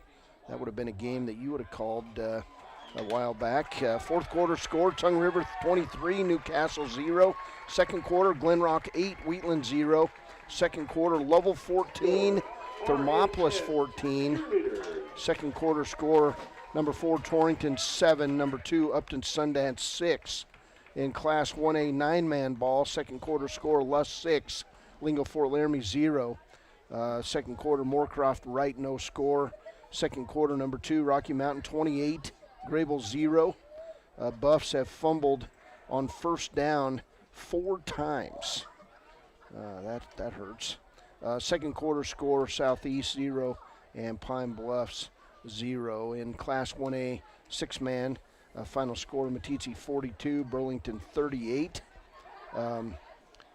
Longhorns with a game-winning field goal. I'm not sure that doesn't add up, but Longhorns game-winning field goal, 38 seconds left, and they win by 4. I guess in 6-man it is a 4-point score. I was going to say. Okay, yeah. You're right. It doesn't add up, but I remember that now. Yeah. Final score, KC number 3, 25, Hewlett 0. Tomorrow that Laramie Kelly Walsh game will be made up at 2 p.m. in at Casper, as they'll move the game from Laramie to Casper. And we got COVID, Eric, we got forest fires, we've had smoke last week over our field. 2020 is one of those years that see ya. It's September, but I've had enough. Go away. Let's start 2021. But great news yesterday, and I think you had to be excited about it. I was when we get the word that it's going to be Wyoming Cowboy football time on October 24th. Yeah, 8-game season. Teams will be bowl eligible because of that 8-game season. There's some questions still to answer in terms of, will they crown a conference champion? Will there be, cross-divisional games, all that kind of stuff? And, of course, the teams in California and Hawaii, and it's still very much up in the air whether or not those teams will participate. I think the schools have agreed to participate, but their state and county health officials might have something to say about it. But either way, we got Mountain West football, and I saw a quote from Coach Craig Bowl asking him how he had spent the last couple of weeks without, Mountain West football, and he said his quote was, "I didn't handle it well." Well, my son lives in Laramie, and they were out driving around the other night, and they saw Coach Bowl walking around the street. He stops at a street corner, and this little kid riding a bicycle runs right over Coach Bowl's foot. And so you got to think, Coach, you got to get back on the field. So if you do get hit, it's going to be by one of the bigs out there. And, I'm excited. I don't know what the deal's going to be with fans. They're saying maybe 12,000 fans in War Memorial Stadium. On Twitter last night, they were predicting what the schedule would be based on what this year's schedule would be. It's got Wyoming hypothetically opening the season against Air Force at home, and then week 2 at home against Boise State. That's a tough opening schedule for the Cowboys. If it holds. If it holds, yeah. Right, if it holds. But either way, the most important thing is that they've taken the first step. Oh, boy. Taking the first step. Let's take another short time out. We'll come back in and check in with Brett Watson right after this. You're listening to Wolverines football and streaming live on WyoToday.com. Riverton's Hampton Inn & Suites is proud to sponsor our youth athletics in Fremont County. Fremont County school athletics provide our youth timeless experiences and lessons that can lead to success for life. Setting goals, teamwork, and hard work make young athletes into good citizens. Hunting season is here, and that means the Wind River Radio Network and WyoToday.com's Big Bull Contest is back. All you have to do is have a valid elk tag for this year and live in Fremont, Hot Springs, or Washakie County, and you're in. Starting October 1st, bring your legally harvested bull to the Wind River Radio Network's office at 603 East Pershing. Our team will measure it, and then you're in the running for the biggest bull. There's men's, women's, and children's divisions with thousands of dollars in prizes. For more information, visit WyoToday.com. Former University of Wyoming quarterback Josh Allen is worthy of Wyoming. 23 plays into my first start here at the University of Wyoming. I dropped back, kind of went through a progression. And I saw the middle of the field kind of open up. I decided to lower my shoulder. His helmet went straight into my collarbone here. We landed on the 20-yard line. At that moment, I knew something was really bad. So Josh's collarbone was pretty bad. He had broken in multiple places, and it required hardware fixation with the plate in order to get it back together. It was devastating news to me and my family, just knowing that, it could have ended 23 plays in. We had no question whether we could perform the surgery here, given our wide range of varying subspecialties within orthopedics. I would recommend Premier Bone and Joint Centers. The thing that made me feel really comfortable with them was they made it feel like your own family. I think he'll have no problem performing in the NFL. His rehab and his recovery done very well, and I don't see any restrictions on him whatsoever. They want the best for you, and they won't steer you wrong. Let us show you why we're worthy of Wyoming. Welcome back, folks. Checking in with our sideline reporter, Brett Watson, celebrating, I think he's 29 today. Is that what it 20? Happy birthday, Brett. Thank you. What's the mood like on the sideline down there? Well, I was thinking about that, Eric, when I was on the sideline when Riverton came out, and the kids seemed very positive. They were checking each other up. Last week at this time, they looked a little shell-shocked. It'll be interesting to see what adjustments they make, because offensively, as opposed to previous games, we just aren't getting anything that works, and I think we need to reestablish the line of scrimmage, and that's what it comes down to. So, back to you. All right, thanks, Brett. Brett Watson, the architect of another successful RJFL season currently underway, Eric, in Man, it's fitting to give him a big pat on the back tonight for all he does for our city. Having a youth football program is so important. Sure is. So important. Here's a kick, and it is fielded at about the 5-yard line. And with wheels, here comes Ewing across the 40 to the 50, cuts back inside to the 40, and then dragged down from behind at the 32-yard line. And they're going to say it was a horse collar, too. And, wow.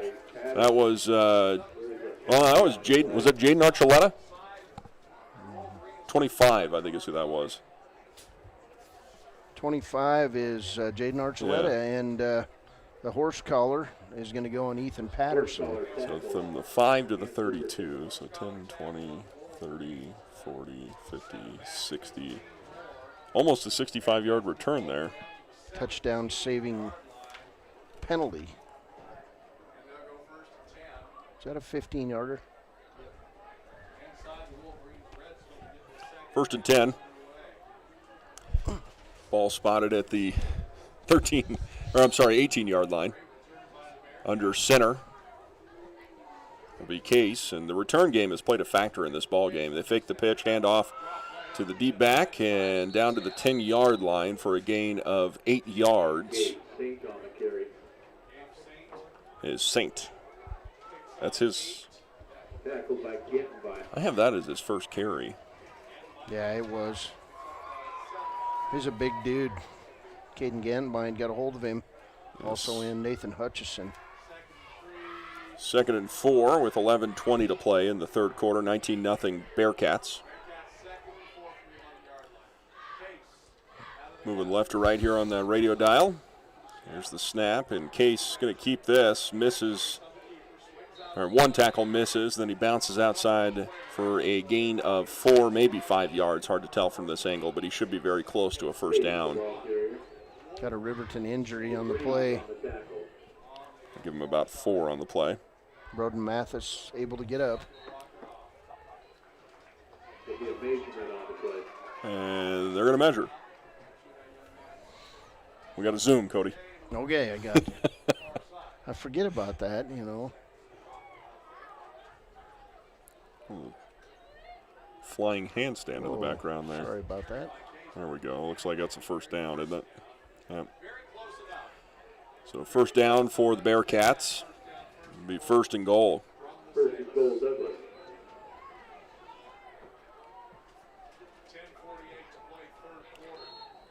19-0. Clock rolling now, 10:45 on the Taco John's scoreboard. Case under center, fakes the pitch, hands off to the fullback, Gabe Saint. And not much there, maybe a yard. Tackled by Vincent. Vincent's got the hit stick, man. He does. You know, Form tackles.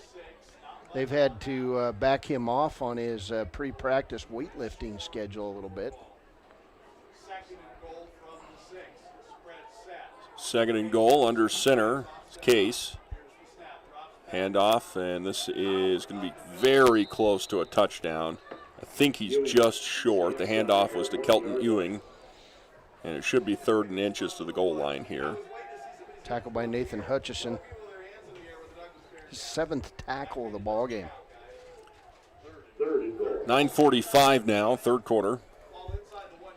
The body language for the Wolverines doesn't look good, Cody. Boy, and it might be 3rd and about 6 inches. Case under center, quarterback keeper, he's in. Touchdown, Bearcats. That makes it 25-0 with 9:29 left in this one.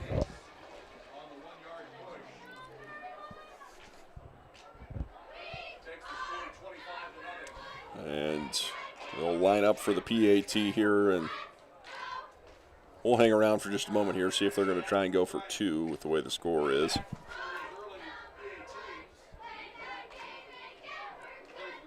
Well, not the start that Riverton was hoping for. They are going to go for 2. So Case starts things out here in the shotgun. Rolls to his right, looking to throw. Fires, and it is caught, but... Oh, we're going to say it is incomplete. Or was he short? One signaled touchdown, the other didn't. Ewing looked like he caught it, but it looked like he was down shy of the goal line, didn't it? Boy, it sure did on video. And they're going to say no good. No good. We'll take a timeout back after this on WyoToday.com and KTAK 93.9 FM.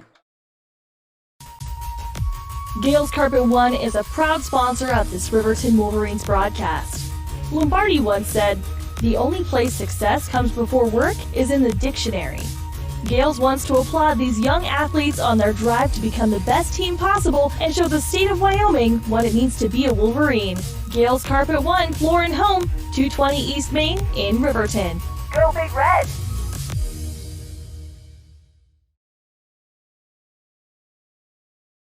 Overhead. Welcome back, folks. Eric Pauly, Cody Beers, Brett Watson down on the sideline, and the body language for the Wolverines needs a shot of adrenaline here, Cody. You can kind of see that shoulder slump. It's too early for that. It's too close to the ball game. You give up that touchdown to open the second half, and it doesn't help. But need a good drive here, some sort. High end over end kick, fielded at about the 7.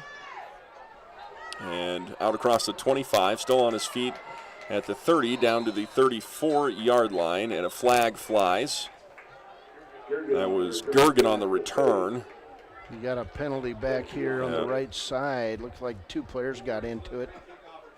Brandon Couts and number 70 for Douglas, Cody Mickey. You're going to wave it off? Yeah, they waved it off. I'm guessing it would have been offsetting, huh? Probably. This officiating crew from Powell, Nevin Jacobs, the white hat, one of the best baseball umpires in Wyoming. 1st and 10, Wolverines moving right to left on your radio dial. 2 receivers near side, 1 on the hash, 1 outside the numbers, and then a single receiver on the far side is Dale on the numbers. Ball's right in the middle of the field. Shotgun snap to DeVries, handoff to Hyatt. Off guard left side, has some room across the 40, still going to the 50, 40, 30. Gets caught from behind at about the 25-yard line, and that was a well-blocked play by the Riverton offensive line and a nice run by Trayton Hyatt. Yeah, the only player fast enough to catch him was the running back on the other team, Kelton Ewing. Ran him down from behind, or Hyatt was going to go for 6. 44-yard run for Trayton Hyatt, and you like to see that push out of the Wolverine offensive line. 2 receivers near side, single far. Shotgun snap to DeVries, handoff to Hyatt again. Same play. And he'll take it out across to the 17-yard line. Hyatt has it down to about the 17-yard line. Gain of 6 on the play. Archuleta on the tackle. About 6. That's a give of 6, and the Wolverines look at a 2nd and 4. 2nd and 4 for Riverton. Sniffing the red zone for the first time in a while here. Running the football successfully, have not been able to get the passing game going. DeVries in the gun. Fakes the handoff, throws right side. It is caught at the 12-yard line. Should be enough for a first down. And a flag flies after the play. Yeah, we're going to get some sort of 15-yard penalty on Douglas. Was that Lucas on the reception? It was Jared Lucas. Jared Lucas.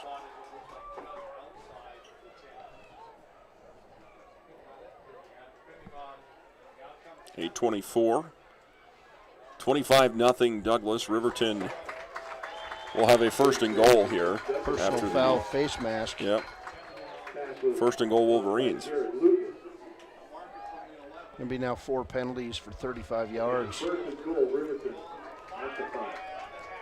Kind of refreshing to see a little momentum here, Eric. 1st and goal. Ball spotted just outside the 6. And DeVries has him in the short gun. Sends Lucas out, handoff to Hyatt, and they were ready for that. Nothing there. No gain.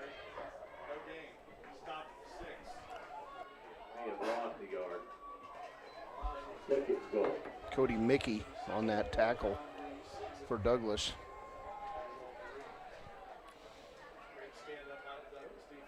Second and 7.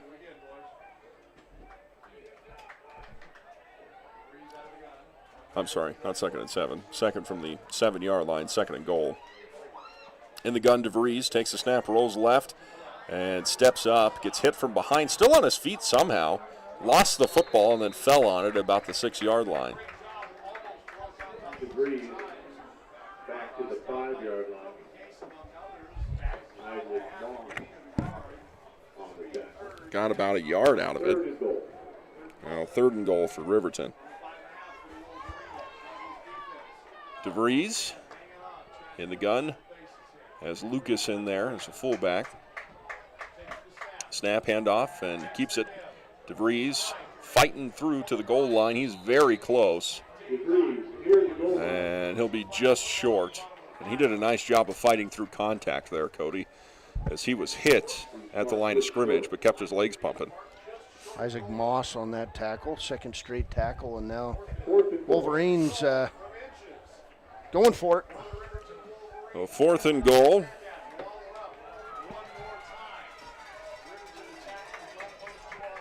This is going to be mono a mono. Two receivers near side, two far side. DeVries under center. Takes a snap. Quarterback keeper over the goal line. Touchdown, Riverton.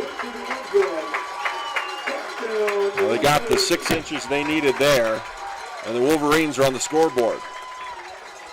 Hello, offense. 25-6, 6:28 to play, third quarter. They're going to line up for the PAT.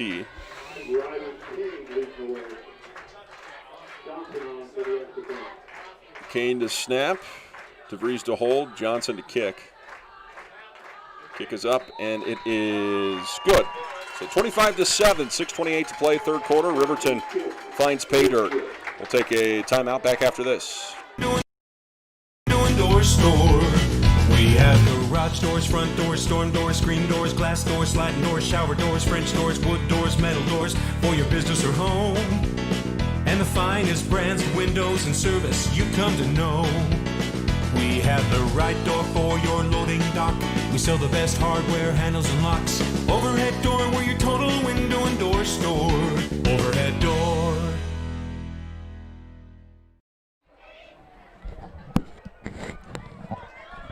Eric Pelly, Cody Beers back, and let's check in with Brett Watson down on the sideline. Brett, you were up close and personal there for that touchdown. I think his phone's down. Oh, his phone's off? All right. We'll check back in another time.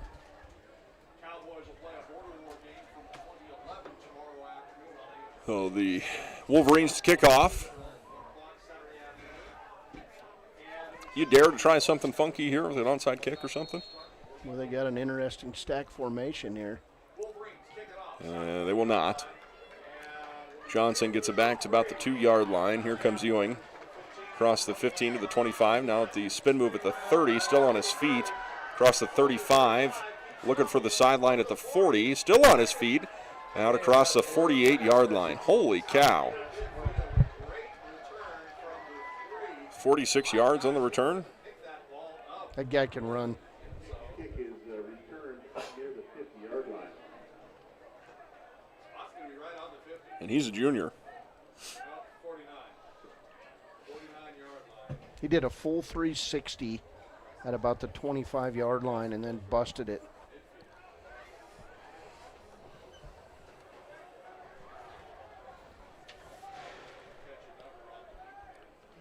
So 25-7, 6:14 to play, third quarter.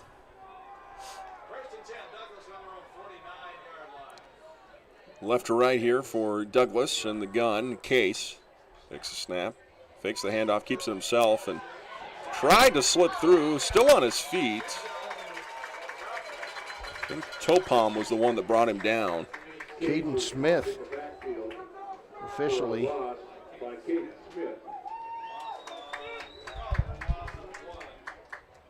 Riverton defense, it's time right now. Got to get a stop. Douglas Bearcats sporting some new red helmets with that Bearcat paw. I'll have to look that up in my tracks book tonight. 2nd and 12. Here's the snap rolling. Case fires it, and it is caught. Good for the first down at the 38-yard line. I'm not sure who that was. Weir. Damon DeVries on the tackle. Case can sling the ball on the run with accuracy. 5:22 to play here in the third quarter. Case under center, fumbled the football, and will get swarmed under. Fumbled it on the snap. He covered it up.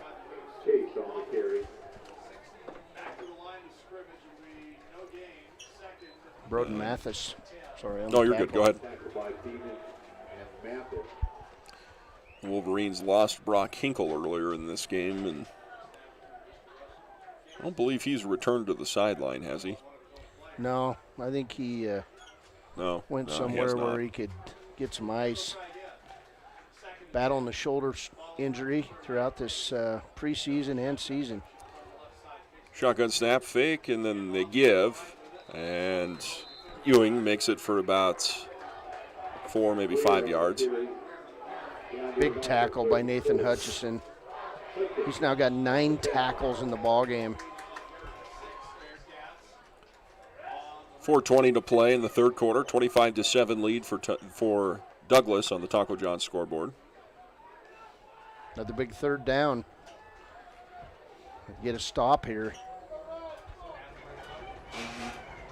2 receivers split left, 2 to the right. Shotgun snap. Case unloads, and it is picked off at the 12-yard line. Across the 20 to the 25, now the 30, and out at the 33-yard line. And DeVries was the ball hawk that time. And I think they got 51 of Douglas saying something as he left that group of people. That's Jacob Russell. Yep, he turned around and said something, and the official was standing right out of his ear hole.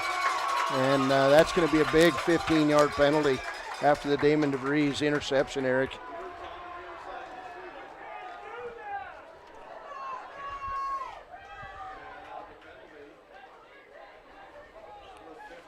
I'm not sure what was going on over there, but 51 was pushing and shoving one of the coaches. The Riverton coach? No, of Douglas. I don't know if that was a hype-up thing or what it was, but I doubt it. Here's the shotgun snap to DeVries. 1st and 10 from their own 48. Handoff left side to Hyatt across the 50. Still on his feet. Spin move at the 40. Hit from behind down at the 37-yard line. First down, Wolverines. That halftime adjustment, Eric, was big because now they're running over the left side of the Riverton offensive line. Coach Troy Anderson said in the pregame interview this week that Caden Smith has come a long ways, and now he's limping toward the line from his left tackle spot, but blowing big holes. DeVries in the gun. Takes a snap, handoff, faked, and then keeps it, and they were ready for him that time. He'll get a couple. Maybe 1 or 2 yards. Little post whistle stuff there. Things getting a little chippy down there, it looks like, doesn't it? This Riverton defense not afraid to mix it up. They've been mixing it up in practice with the offense, unlike anybody's seen in Riverton in a while. 2 receivers on each side, and DeVries in the deep gun. Hyatt back there with him. Blitz coming from the right side here from the Bearcats, and DeVries under pressure has to cut back across the field, reverses it, 35 to the 30, And out of bounds across the 25-yard line. Good vision. You know, you chase a quarterback around all night, and at some point you become a little bit weary, and that may be happening here just a little bit, as now Riverton on another drive. 1st and 10. 25-7 on the Taco John's scoreboard. Hand off to Hyatt, left side. And Hyatt still on his feet, gets close to the 20-yard line. He's starting to play with a little aggression. Borman on that tackle, but good gain. We're seeing Douglas hands on hips a little bit. Defense maybe getting a little weary. Clock ticks inside of 150 now on the Taco John's scoreboard. 25-7. DeVries in the gun. 2 receivers to the wide side of the field. Single receiver near side is Engel. Handoff is Hyatt. Hyatt with good room on the right side. And again, refusing to go down. Picks up 8 yards. Should be a first down, Riverton.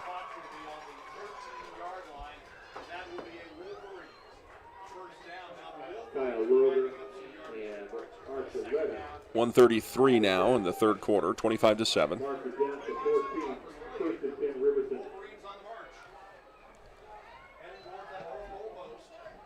First and 10. DeVries in the gun. 2 receivers wide right. Takes a snap and then keeps it. And not much going there. Maybe 2 yards on the play for DeVries. Not sure if that was by design or not.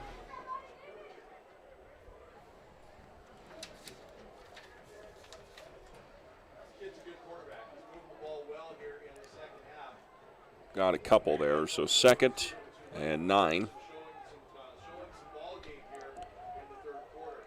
DeVries in the gun. Hyatt back there with a man in motion left or right. And this is a quarterback keeper all the way. DeVries gets it down to the 5-yard line. Will be close to first down yardage.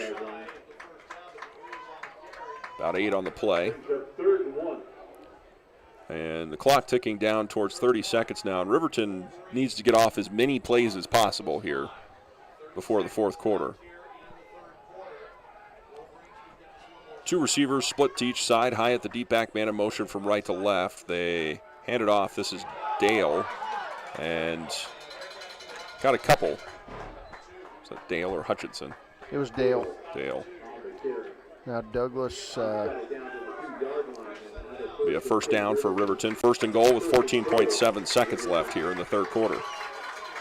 Tackled by Curtis Dawson, kind of struggling a little bit with cramping issues.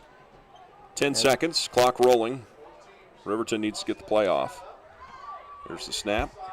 And DeVries with a keeper to the goal line. Touchdown, Riverton. Wolverines get it in with 2.6 seconds remaining in the third quarter. It's now 25-13 on the Taco John scoreboard. Officially a 3-yard run for Damon DeVries. And the Wolverines making a little noise here in the third quarter. Liking to hear that cannon go off, Eric. That's right. They'll line up for the PAT this time.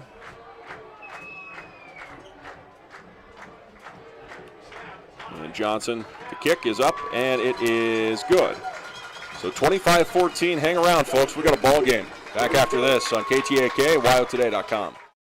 There's a new face in the Women's Health Department at the Lander Medical Clinic and Western Family Care. Welcome certified nurse midwife, Sam Skelton. Sam earned her doctorate in nursing practice at Frontier Nursing University. She provides full-scope midwifery services and enjoys empowering women to take an active voice in their healthcare decisions. Sam is accepting new patients at both Lander Medical Clinic and Western Family Care in Riverton. For an appointment in Riverton, call 856-6591, 856-6591. Hey, look at that scoreboard, man. The Riverton Wolverines putting some points up, Larry. We're showing it twice here just for fact checking. You know, We've had somebody ask us several times why there's a yellow line going through our scoreboard on the broadcast. It's the field goal post. It was a faulty design, in my opinion.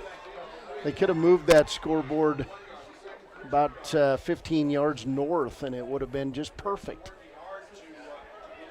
Who cares if the visiting fans can see it? 2.6 seconds to play here in the third quarter, and you got to imagine they're just going to try and squib this, right? And it's a little bit of a punch to it. Oh, it's popped off the toe and then returned by a different Bearcat. And nice coverage there by the Wolverines. Return man was Jaden Archuleta. And that'll end the third quarter. 25-14 on the Taco John's scoreboard. We'll take a timeout and they'll flop sides of the field. Back after this here on KTAK and WyoToday.com. The choice is yours. Sutherland's Friends of the Family Plus Consumer Credit Card lets you choose from 5% off instantly at the register or special financing on qualifying purchases. That means no forms, no waiting, no rebates. You can choose 5% off instantly with your Sutherland's credit card. Got a big project? Choose special financing. The choice is yours with Sutherland's Friends of the Family Plus Consumer Credit Card. Subject to credit approval. Minimum monthly payment required. See store for details. Only at Sutherland's. Checking in with sideline reporter Brett Watson. And Brett, we've seen a little bit of a change here. Oh, Eric, I don't know what kind of camera work Cody's doing tonight, but Mo just came across the field and planted right here on the sideline for the Wolverines. So lots of smiles. Things are looking up. That last drive was great. They're busting some holes. He's got room to run, and they just need to keep building on that. Nice work on the camera. Thanks, Brett. You guys going to throw shots at each other all season long? Is that what's going to happen here? Yeah, well, as long as he can handle walking up and down the sidelines for a whole season, I can handle the camera work. 12 minutes to play in this one, 25-14. I haven't taken a road trip with both of you guys That yet. is going to be fun. Get a stick and separate you or what? That pops out, and it's scooped up by the Wolverines and then fallen on by the Douglas Bearcats. My, oh my. Oh boy, that could have been it there. Wow.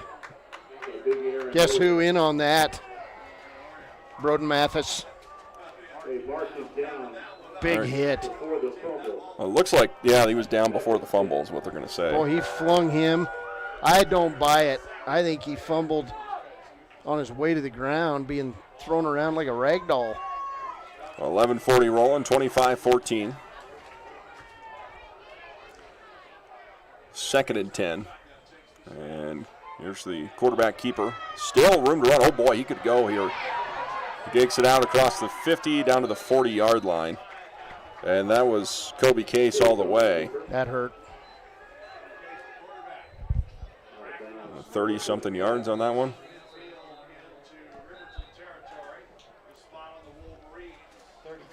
Thirty-three-yard run. 25-14, 11:25 to play. Riverton just over-pursued on that play. Went after the running back, and Case had a wide-open lane. Nifty job of holding the ball on that fake, and now Damon DeVries kind of coming shook up a little up lame, on that. yeah. He's getting off on his own power. Like he may have a bloody nose he's got to deal with. Yep. Coming out of both nostrils, Eric. We got Zoom, Nah, it's all right.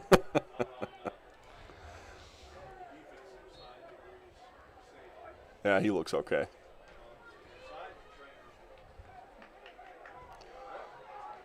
Douglas football moving right to left here. Case under center, pitch right side. And not a whole lot there. Good defense. Ran right into a little bit of a stunt there. The ball carrier was Hugo Aceto.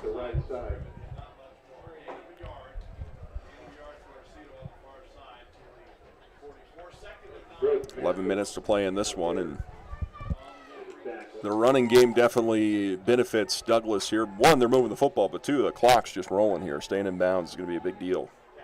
Broden Mathis credited with that tackle. Second and long under center. Case hands off on the draw play, and Ewing hit from behind for a gain of 6. Brings up 3rd and 5. Brandon Couch made that big special teams tackle and comes back, gets himself another one. Big third down play. We haven't felt this in a while. That's right. Stands are shaking. Fans are using their feet on the bleachers. 3rd and 5, and they're going to get him on the hard count. Oof.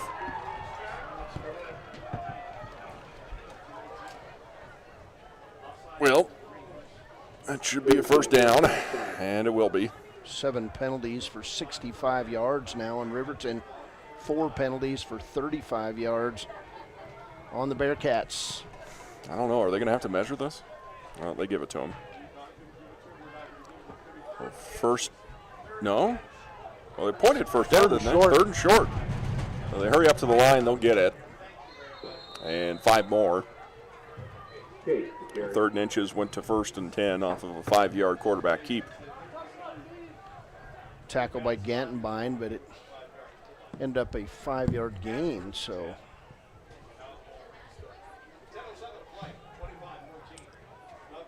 (25-14). Clock ticks down close to 10 minutes here at Riverton High School. Wolverines need a stop here if they want to win this football game. Give themselves a chance, and not much going there. Both teams still have all of their timeouts. Isaiah Bennett on that tackle. Brings up 2nd and 9 now with 9:38 to play here in the 4th quarter. Invite you to hang around for the Click It or Ticket post-game show. Take a look at the stats, talk with Coach Anderson, and select our Papa Murphy's player of the game. Single receiver split to each side, offset, hard count, and they got him again. Topalm jumped on that one. How many penalties we at now? 8 for 70 yards.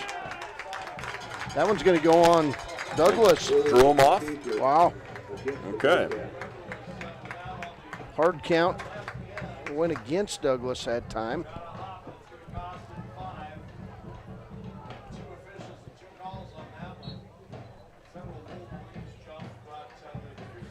Now 2nd and 15. 9:12 to play. 4th quarter. Bobbled snap, and a throw left side is caught, and then fumbled, and then picked back up again about the 22-yard line. And that was Nate Dowling on the reception. And it'll be about 3 yards short of the first down. And 12 on the play. Vincent on the tackle.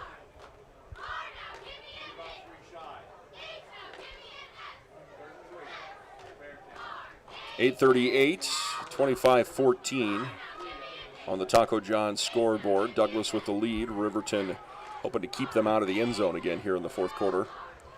Look at this. Look at this formation. Handoff, and Riverton all over it. Nice job.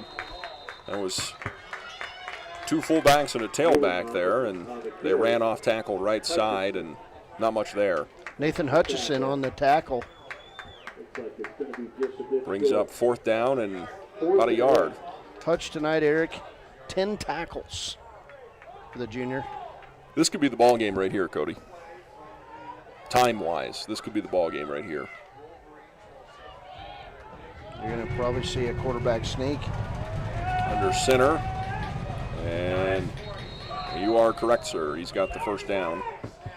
Colby Case picks up a couple. So fast that the Wolverines unable to react. 7:46, 25-14 Douglas. And now the clock becomes the enemy again.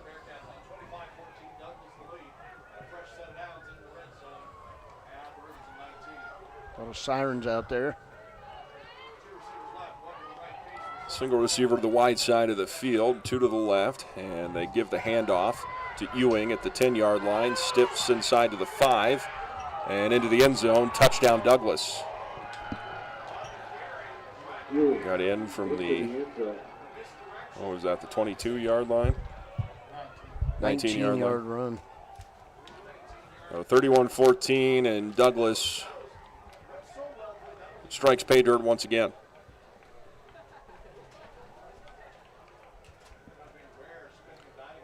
We'll line up for the PAT.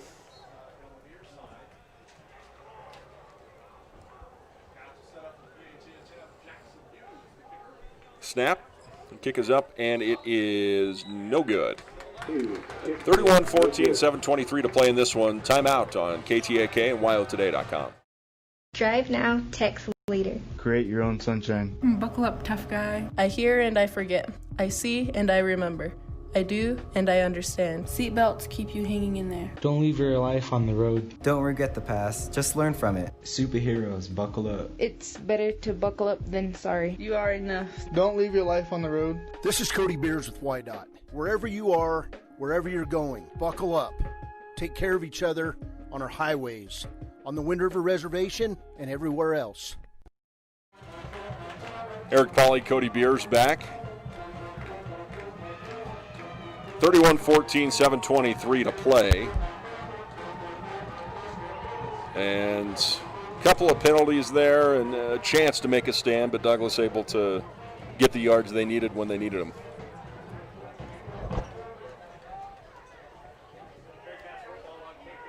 Scores in, Eric, in Class 3A. It's Green River 23-20 over Evanston. Buffalo 14-8 over Rollins. That one's final. Third quarter, Cody 14, Powell 0. Lander 41, Worland 14 with 10:17 left. That's an update via text message. And number 2, Jackson 21, Star Valley 14. This game now 31-14. Wolverines showing life, but unable to stop the Bearcats when it counted. A little squib kick is going to scoot all the way back to the 15-yard line. And Couts brings it out across the 32. Gergen. Yeah, Gergen with it. First and 10, Riverton. So Wolverines need a touchdown, and they need it quick.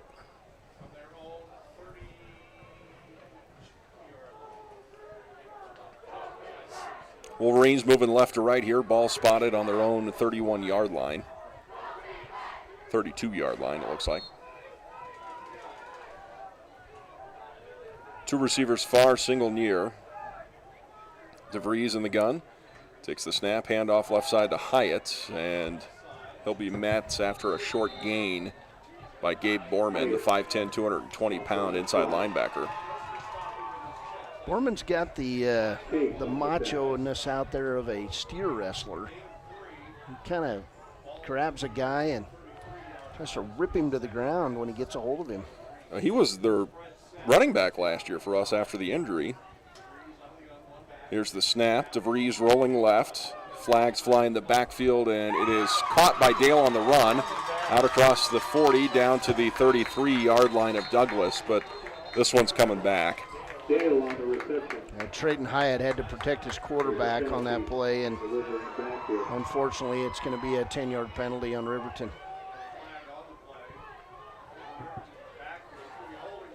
What's the penalty count now? I'm getting there. 8 now for 75 yards on Riverton. That's the 4th holding call of the game. 5 penalties for 40 yards. What about turnovers? Where are we at turnovers? One turnover in the game. Yeah. There's an interception by Case.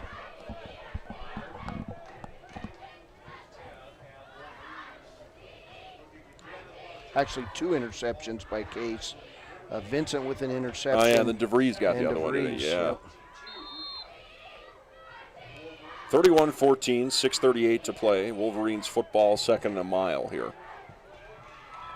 DeVries in the gun, spreads them out wide. Steps back looking to throw, and then airs this one out to the right side. It's picked off at the 50-yard line. And back across the 35 to the 30 And down at the 30-yard line is River Burquest, and he appears to be injured on the play, and that ball was just underthrown. Burquest is in a lot of pain here. Tackle on the play by Skylar Soul. Doesn't play any defense. Looked like it was some sort of a lower leg injury, but who knows? We'll take a timeout. Actually, that's right. Let's go check in with Watson down here on the sideline. And, Brett, that one injury coming right after an interception there. He's laying right here in front of the Riverton sideline. It looks like a knee at this point. It looked fairly serious, so hopefully gets up and gets off the field. But tough blow on that interception. Kind of took a little wind off the sideline here, so we'll see how these guys respond. Back up to you. All right, thanks, Brett. We'll go ahead and we'll take a timeout here, folks, and back after this here on KTAK and WyoToday.com. Roastery is proud to sponsor youth sports for the best in fresh roasted coffee, breakfast, lunch, and dinner on the weekends. You'll enjoy the best locally sourced food at Brown Sugar Coffee, 203 Main Street in Riverton. Here's an important update from Wind River Family and Community Healthcare. They are continuing to see patients during this trying time. If you have a cough, shortness of breath, and a fever, call 307-855-2966 or 307-857-9489 before coming to the clinic. A nurse will triage you over the phone. They will ask questions regarding symptoms and recent travel. You can also reach Wind River Family and Community Healthcare by calling 856-9281. Eric Pauly, Cody Beers, Brett Watson back with you here. Riverton High School, 31-14, 6:17 to play. And after the interception, it'll be Douglas football. And had a little injury timeout here, but he's back over on his own sideline. Out come the Bearcats. Give the handoff, then bring it back. This is Case. Flags fly at the line of scrimmage. Case on the carry. I think we're be a holding looking call. at a holding call, yeah.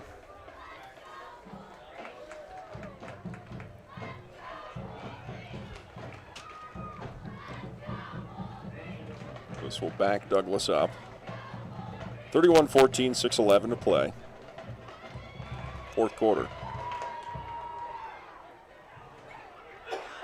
I think that's double digits now, isn't it, for Riverton? That penalty's going to go on Douglas.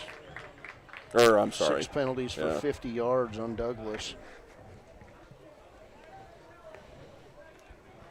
Penalties have hurt Riverton again tonight, 8 for 75 yards. Some of those very big penalties. First and 20 for the Bearcats. Snap to Case, rolls right, throws right, and it is nearly picked off. And he just waited a little too long on that one, and flags fly again. It's going to go on Riverton. Somebody's talking. Kai Gergen with the breakup, and then Kai Gergen pushed someone out of his way. Just not a smart penalty at all. 6:05 in the fourth quarter, 31-14 on Sportsman. Unsportsmanlike conduct against Riverton. That one hurt.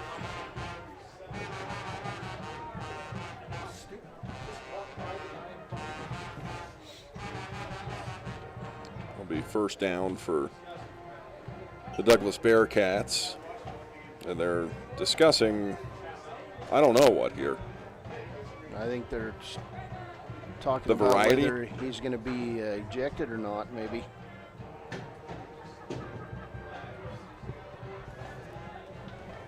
March him off. 25-yard line. Riverton approaching 100 yards in penalties. That's 9 for 90 yards. Should be second down, shouldn't it? Yeah, there we go. There was a post-possession foul. So 2nd and 5 now. Case in the gun, hard counts him. Snaps it, fumbled it, and picks it back up. He'll be sacked for a loss. Fumble picked up by Case. 1 or 2 on the play. Dropped. Loss of 1 or 2 on the play. Hayden Brown. Credited with this sack.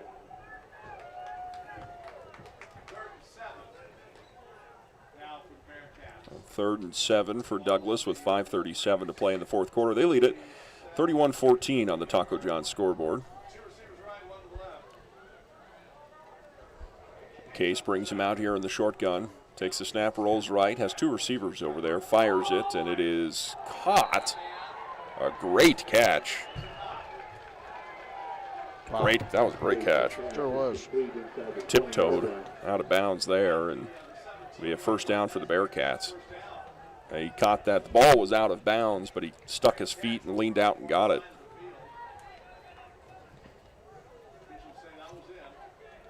.5:19 to play now. First down Bearcats after the reception.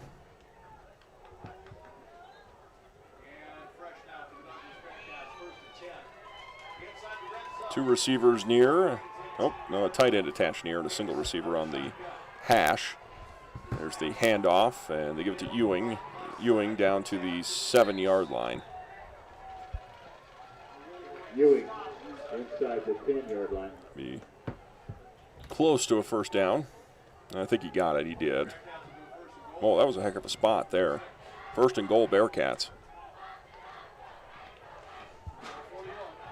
4:40 to play. Bearcats looking to tack another one on here.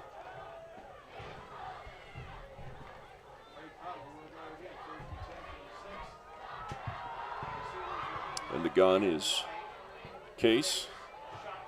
Hard counts him, got him to go. Half the distance. Wow. 10 penalties now for 95 yards on the Wolverines. Just killing them. Penalties. 31-14. First and goal from inside the 3. How hard is it to watch the football, Eric? You played defense. How hard is that? That's day 1. All right. There's the snap. That came early. This is a busted play, and they're going to score off of it.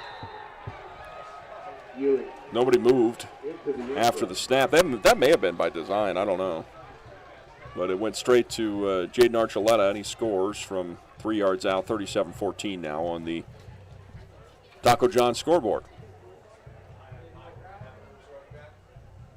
Just glimpses in this game of putting together the rushing game, and defensively had a couple of stands. There's the PAT. The kick is up, and it is good. And that'll make it 38-14. We take a timeout. Back after this on KTAK and YOToday.com. Is a proud supporter of Fremont County Athletics. Lehman Studios offers sports cards, mugs, statuettes, plus several photo package options. Visit us today at 210 West Main in Riverton. Lehman Studios, 856-3941. What's it like to kill someone? Emptiness. Painful. It doesn't seem real. There was no intent. It was never supposed to happen. You don't go out to kill someone. I keep seeing her head coming through the windshield. I'm so very sorry. There's nothing I can do to make it better. Please, don't drink and drive. It doesn't change the fact that I'm a killer. This is Cody Beers with YDOT. A killer is a killer. Never, ever drink and drive.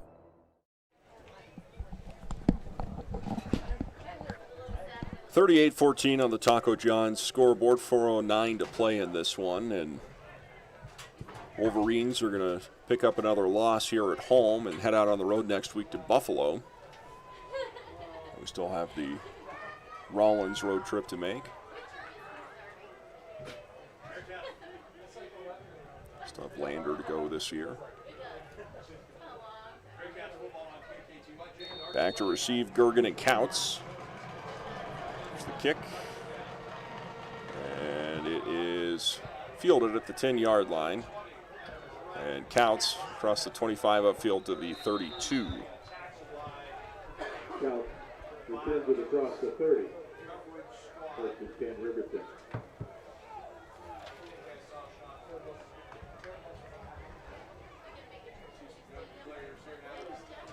First and 10 for Riverton, 4:02 to play.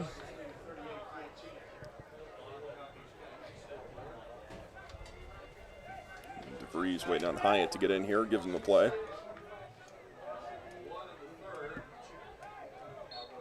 It would appear, Cody, that Riverton goes another year without beating Douglas. Yeah, lost 13 out of the last 15. So snap to DeVries, drops back, looking to air it out. Throws it deep, and Engel hauls that thing in. He went up and grabbed it at the 40-yard line, and then gets down to the 30 on a little spin. Well, you get 38-yard reception. That is Lucas Engel's second chance of the day. DeVries airing it out again, and this one is incomplete. So looking for Jared Lucas on the sideline. These big receivers for Riverton, a non-factor in this game. That'll stop the clock at 3:42. 38-14 Bearcats. Fourth quarter.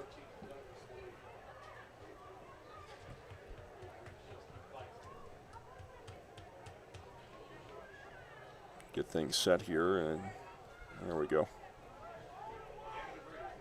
DeVries in the deep gun here.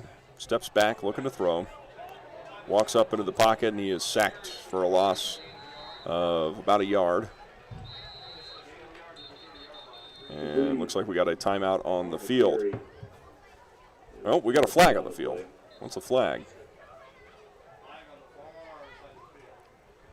Flag's over on the Douglas side of the hashes. And I guess we do have a timeout. So timeout taken back after this here on KTAK. Howdy, partners out there in 10 County land. This is Gary Michaud from the WRTA bus line.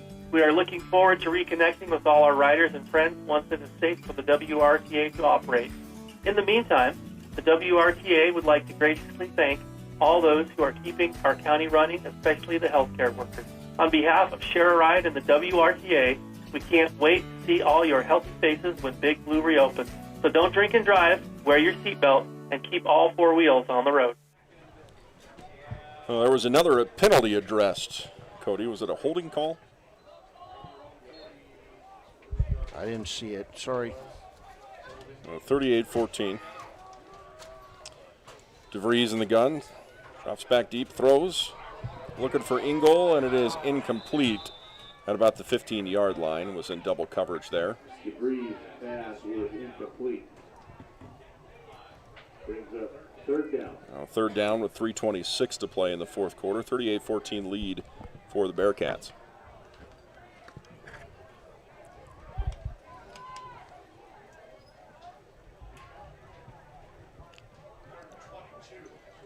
Third and very long for the Wolverines. They go out in the spread. DeVries is way back there. Takes a snap. Blitz comes, and he's swallowed up. Sacked for a loss of 5 or 6. And that'll bring up fourth down for Riverton. DeVries is caught by Evan. 3:12 rolling now on the Taco John scoreboard. 38-14 Bearcats.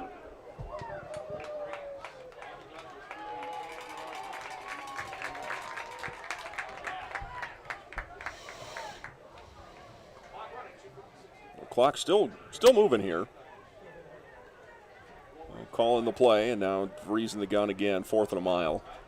Drops back, and he is sacked again. I don't say this too often, Cody, but that time his offensive line gave up on him. Those guys came straight through. Gabe Borman credited with the sack, and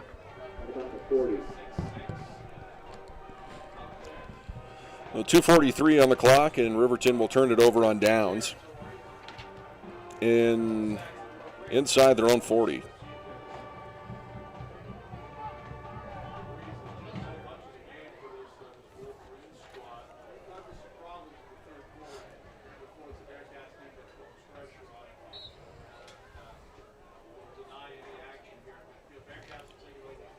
Bearcats break out the huddle.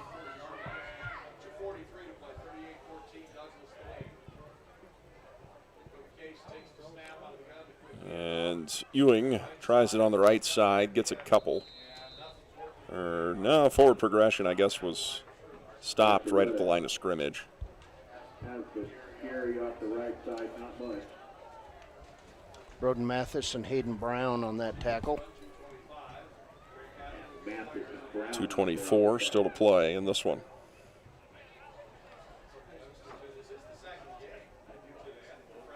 (38-14), clock down at 2:10.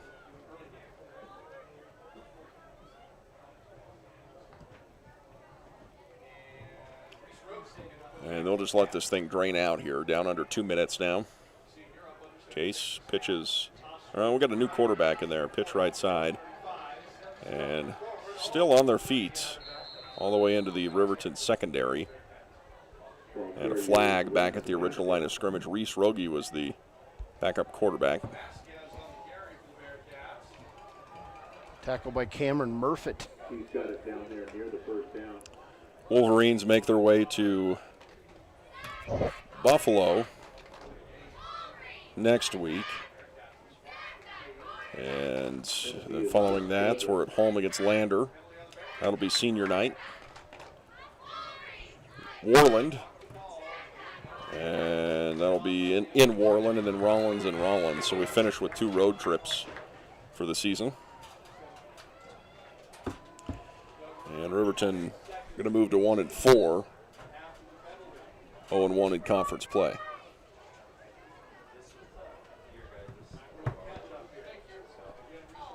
.140 to play, 38-14, and the 2's in for the Bearcats. Hang around for the Click It or Ticket post-game show. We'll announce our Papa Murphy's player of the game. And a couple of yards here for the backup running back for Esquez. A pretty big kid there, too. Brandon Couch with his 4th tackle of the ball game. Clock ticks inside of 60 seconds. So hang around. We'll visit with Troy Anderson. And our player of the game is Brett. We'll visit with them once they sound the buzzer here, 45 seconds away.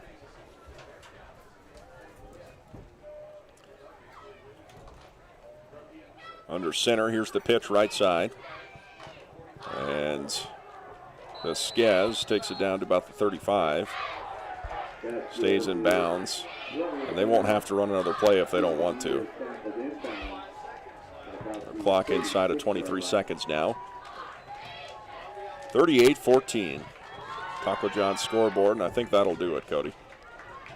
If they want to run another play, they can, but they don't need to. And they are just going to let it tick in. So 38-14, final score. Douglas defeats Riverton here at home in Riverton. There's the cannon, and we now enter the Click It or Ticket post-game show. And a lot of things to take away from this one. I mean, of course, we've got the rushing game that Riverton really got going a little bit there in the second half, but the passing game is kind of what we need to talk about here because they were just unable to really do what they'd done in the previous 3 games. So we'll make sure to talk to the coaches about that, or coach about that, and also speak with our player of the game. I'll tell you what, we'll take about a 30, 60-second timeout here, Brett. We'll come right back to you afterwards, okay? When repairs are complete after a collision, you expect your car, SUV, or truck to look like new. That's the service you'll receive at Stork Auto Body in Riverton. Professionalism and meticulous attention to detail. You can depend on Stork Auto Body, 841 Miniweb Avenue, Riverton. Riverton Vision Center offers comprehensive eye health exams, highly trained staff, and a large selection of fashion eyewear and sunglasses. Dr. Ballard, Dr. Hinkle, and Dr. Frazier offer over 70 years of experience. Call Riverton Vision Center at 856-9451 to schedule an appointment today. Porter's Mountain View Supply is proud to support local high school sports teams for home heating, outdoor grilling, and barbecue, along with the best in spas and hot tubs. See Porter's Mountain View Supply, your locally owned dealer, for top brands like Hearthstone, Quadrifire, and Blaze King stoves, Weber, Big Green Egg, and Green Mountain Grills, Free Flow and Sundance Spas, along with service after the sale. Call Porter's Mountain View Supply in Riverton at 856-6993. Porter's. High Plains Power is a Touchstone Energy cooperative. What does that mean for you as a Rural Electric Association member? It all comes down to 7 principles: open membership, one voice, one vote, member benefits, independence, education, cooperation, and community. To understand how it all works, we're headed back in time. In 1879, electricity was in major cities, but rural areas were out of luck. In 1935, President FDR made it possible for companies to build power lines to unserved areas. By the time we hit 1941, some 400 electric co-ops had been organized to serve rural America, just like High Plains Power. For more information, visit nreca.org. Community Health Centers of Central Wyoming has locations across Fremont County ready to serve you at DuBois Medical Clinic, Riverton Community Health, and Lander Community Health Pediatrics. We accept all forms of insurance, including Medicaid and Medicare. Are you struggling to get medical care? Ask for their sliding fee scale. From family medicine to pediatrics, Community Health Centers are here to serve you. Call 307-463-7160 or visit chccw.org to schedule your appointment. Almost 40,000 people were killed in motor vehicle crashes in 2017. 47% of those were not wearing seatbelts. In 2017 alone, seatbelts saved an estimated 15,000 people. Would you and your friends be in the surviving statistic? Not buckled up? Not cool. The law requires that all drivers and their passengers wear safety belts while vehicles are moving. Every trip, every time. Buckle up. Brought to you by Buckle Up for Life Wyoming. Welcome back to the Click It or Ticket post-game show. Eric Pauly alongside Cody Beers as we wait for them to break the post-game chat here at the center of the field. We'll check in with Brad after he's able to grab Coach Anderson and our player of the game as well. Cody, your take on this one? Well, it was frustrating from a defensive standpoint because we had some real big opportunities on second and third downs to slow teams, and then we commit penalties. Penalties again, that stat that hurt us tonight. 11 penalties for 105 yards in this one. Our defense did enough to keep us in the game at times, but then we went on. Douglas does a nice job, and their quarterback Case does a nice job of getting the defense to jump on the hard counts, and there was 5 of those penalties in the ball game for the Wolverines. Just got to clean that stuff up, and I imagine they'll be working on that stuff this coming week, and then they'll go on the road and play Buffalo this Friday night. So, a lot of things to do, a lot of things to learn from a game like this.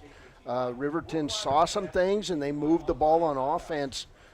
In that second half, Trayton Hyatt was outstanding, running the football off the left side of the Riverton offensive line. I know people are frustrated, and we're going to get Troy Anderson and our player of the game today. It's a junior defensive back, some of his best performance of the year, Nathan Hutchison. Okay. All right, we'll check in down there with Brett Watson. Brett, make sure you're unmuted down there, and there we go. So yeah, check it in. Okay. All right, Brett, go ahead. Nate, congratulations. You're the player of the game. Great defensive effort tonight. So you guys have seen 4 of the top 5 teams in 3A. What do you do now when you go back Monday? We got to work really hard. We got to be focused and bring the energy to practice and get ready for Buffalo. How did you guys stack up against some of your other opponents? Really physical. They run the ball well. Kind of like all of them, honestly. Well, hopefully it gets easier. We got another good opponent coming up in Buffalo, and we keep saying it's going to get easier, and I think it will. And you guys are getting it. I mean, you had a half there, we looked pretty good, and then they're just a good, solid team. So, congratulations, and good luck next week. Thank you. I appreciate it. Did we just get hopped in line there, Brett? We did. We got homed out here by the Ranger. I think I can take him out, though. That's Looks like Billy Bros. It does, doesn't it? Yeah. Well, so Nathan Hutchinson, our Papa Murphy's player of the game, and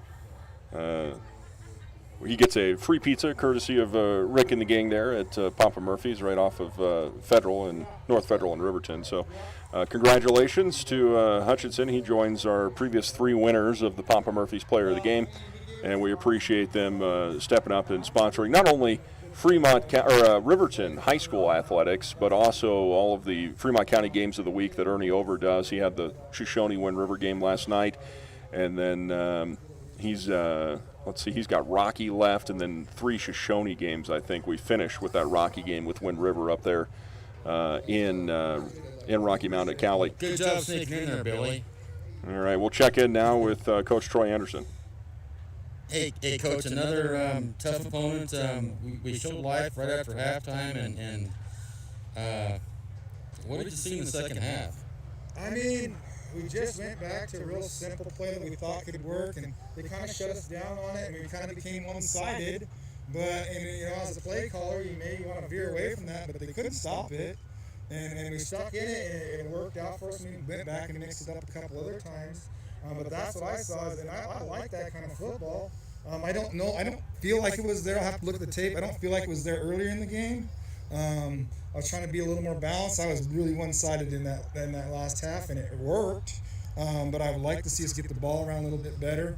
I don't think we probably threw the ball as well as we have this week. And they're a good defense team. They came very spirited and downhill players, so you got to give them credit. Well, like I told Nate, who was player of the game, you've now seen 4 of the top 5 teams in 3A, according to the polls. But and we keep saying it's going to get easier, but you got another quality opponent in Buffalo coming up next week on the road. Yeah. What do you do now? I mean, the kids have kind of got their head down a little bit. Yeah, I mean that's a big deal, man. Like Buffalo is a more than worthy opponent. They played Cody as close as Cody's been played all year. And I fancy Cody a top 2 or 3 team in the state in our class. We've got to go up there. They're going to be amped up. We've got a long bus ride.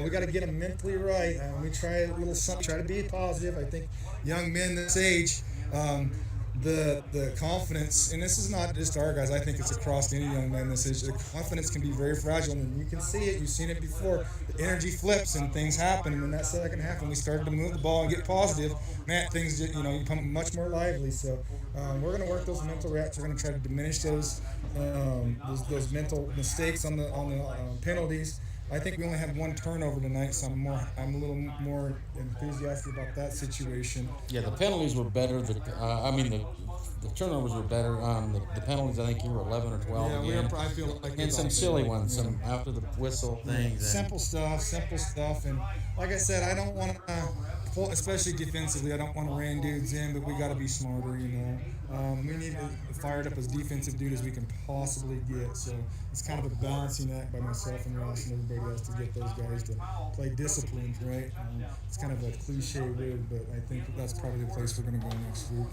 Well, Coach, onward and forward. We're still in the conference. 1 loss, and like we keep saying, you face the Big 4, and it's we just got to turn the corner and just keep plugging away. Yeah, I tell them every week. Derek tells them. Everybody tells them. We believe in them, man. We're not going to stop believing them. We're going to just keep coaching them up. That's the only thing we know how to do. We were fiery tonight and they had some moments. And, I think they had 3 or 4 fumbles and bad snaps that they all got back. And we didn't get any of them, So that's some balance of the ball stuff. You can't predict that, but you still got to play the game, All right, well, Coach, let's go get showered and good luck next week.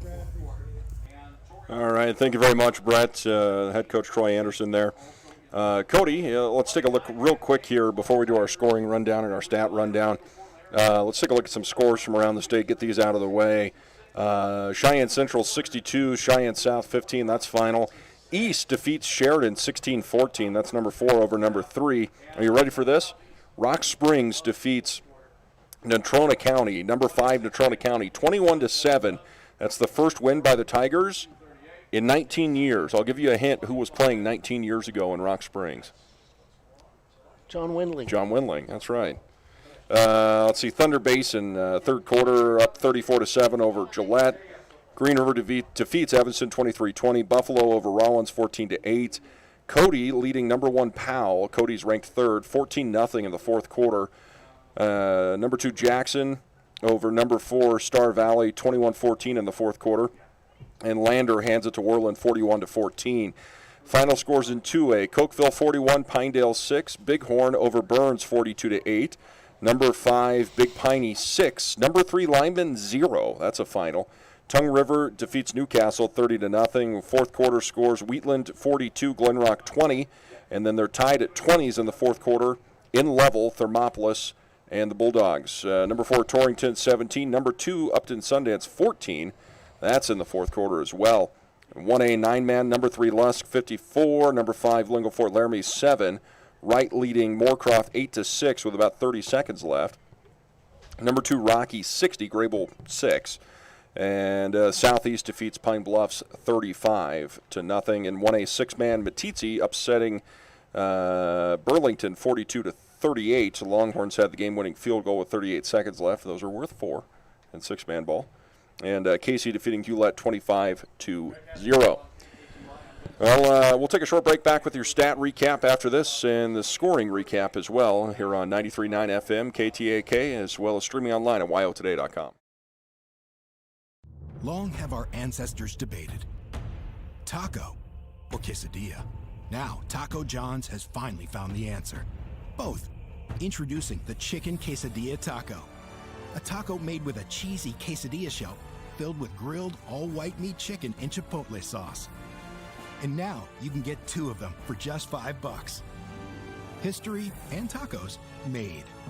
Taco John's. Crunching. Bigger, bolder, better.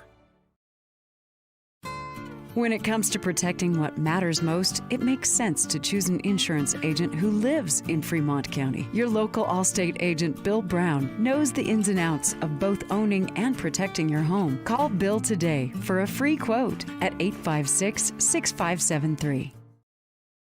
Bailey's Enterprises is a proud sponsor of Riverton Wolverines football. For over 50 years, Bailey's has become the name you can trust. With Pit Stop Travel Centers, you can fuel up and stock up on trip snacks at locations all over Fremont County. You can also put your trust in Bailey Tire and Auto for service and to keep handy for those times when your luck runs out on the road. Refresh at the Speedway Cafe with a dine-in meal or a round of carry-out with a variety of specials to keep you going. Go with Bailey, go Wolverines.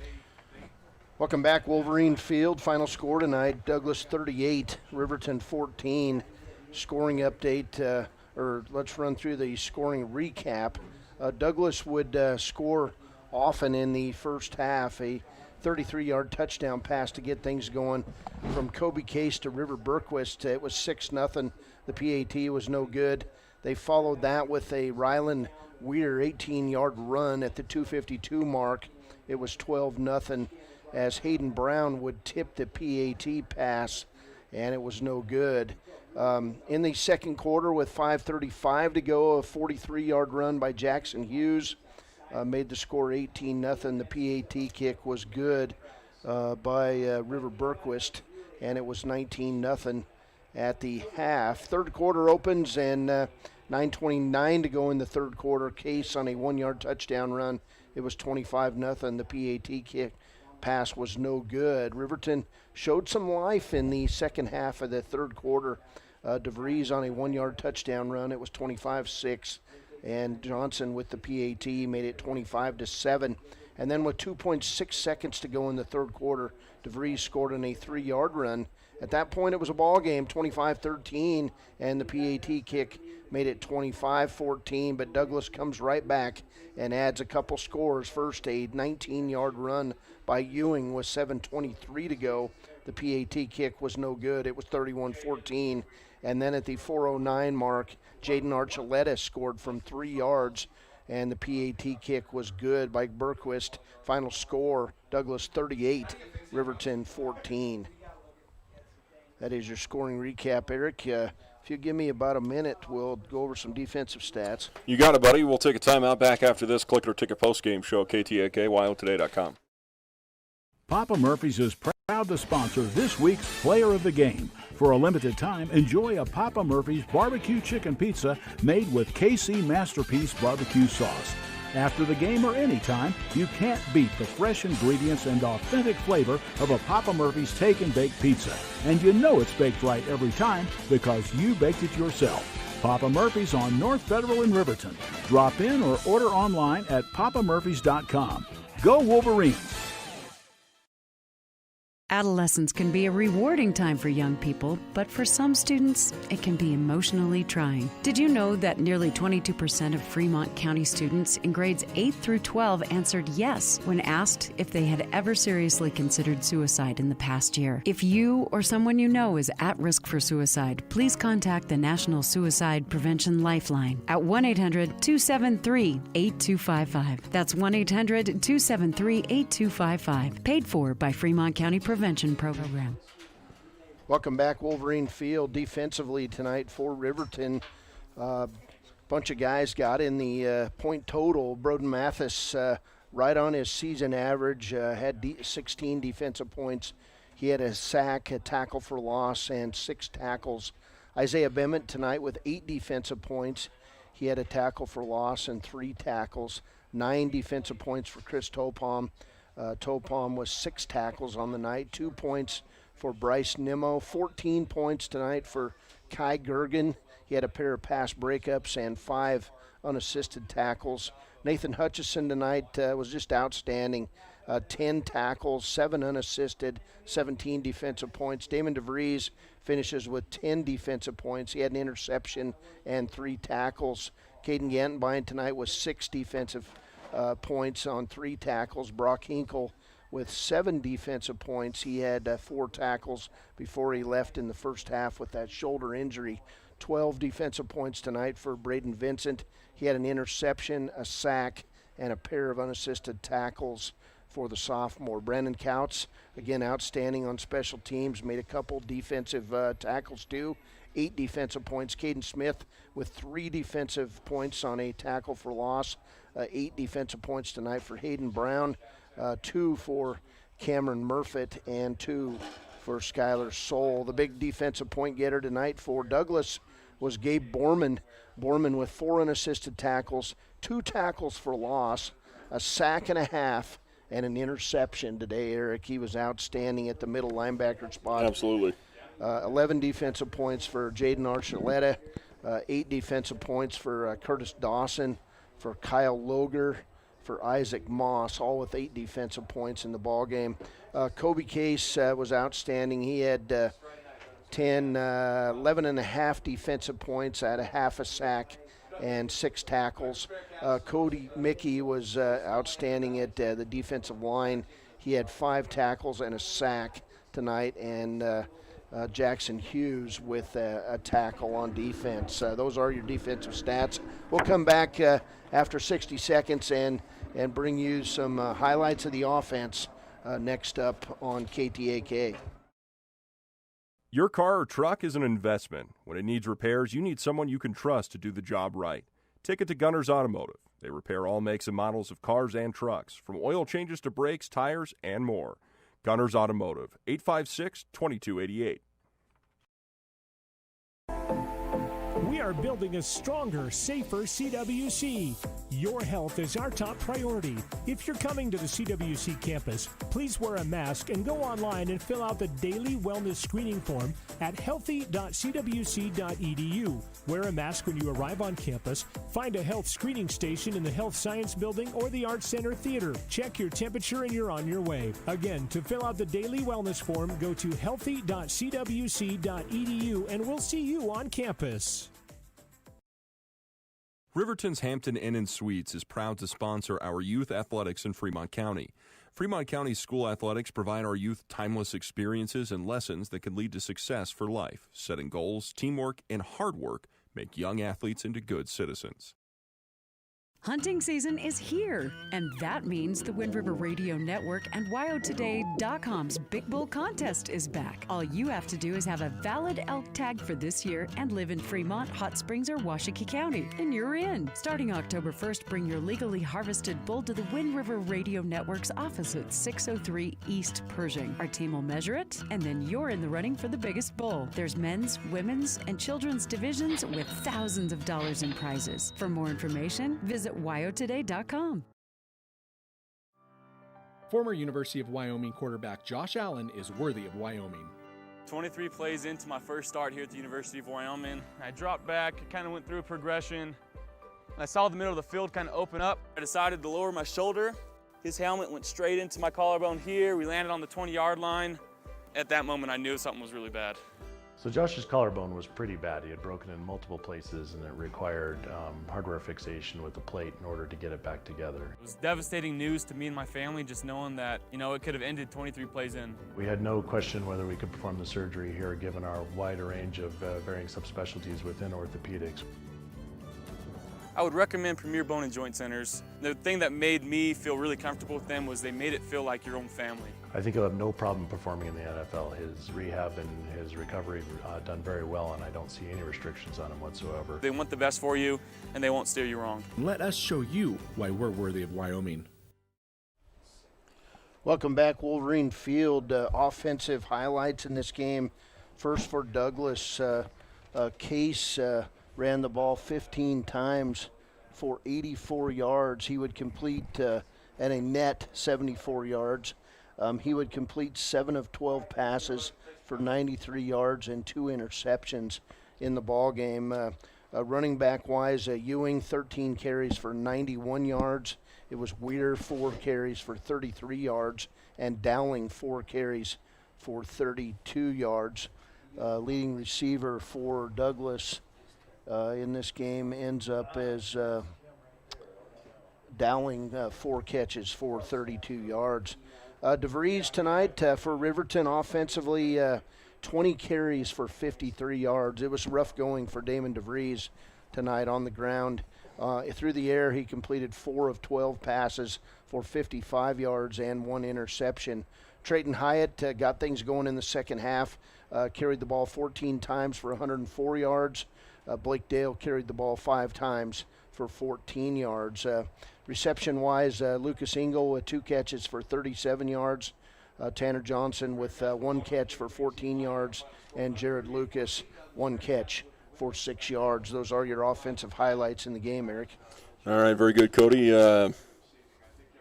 Tough. It's just tough losing to Douglas as many times in a row as we have, but we saw glimpses again. We didn't see Riverton play good football yet. We haven't seen them put together a full game. I mean, Evanston was a good game. We haven't seen them put together their best football against another good football team yet. Yeah, it seemed like the tide was turning in that Evanston game, but you knew that Jackson awaited. You knew that Douglas was out there.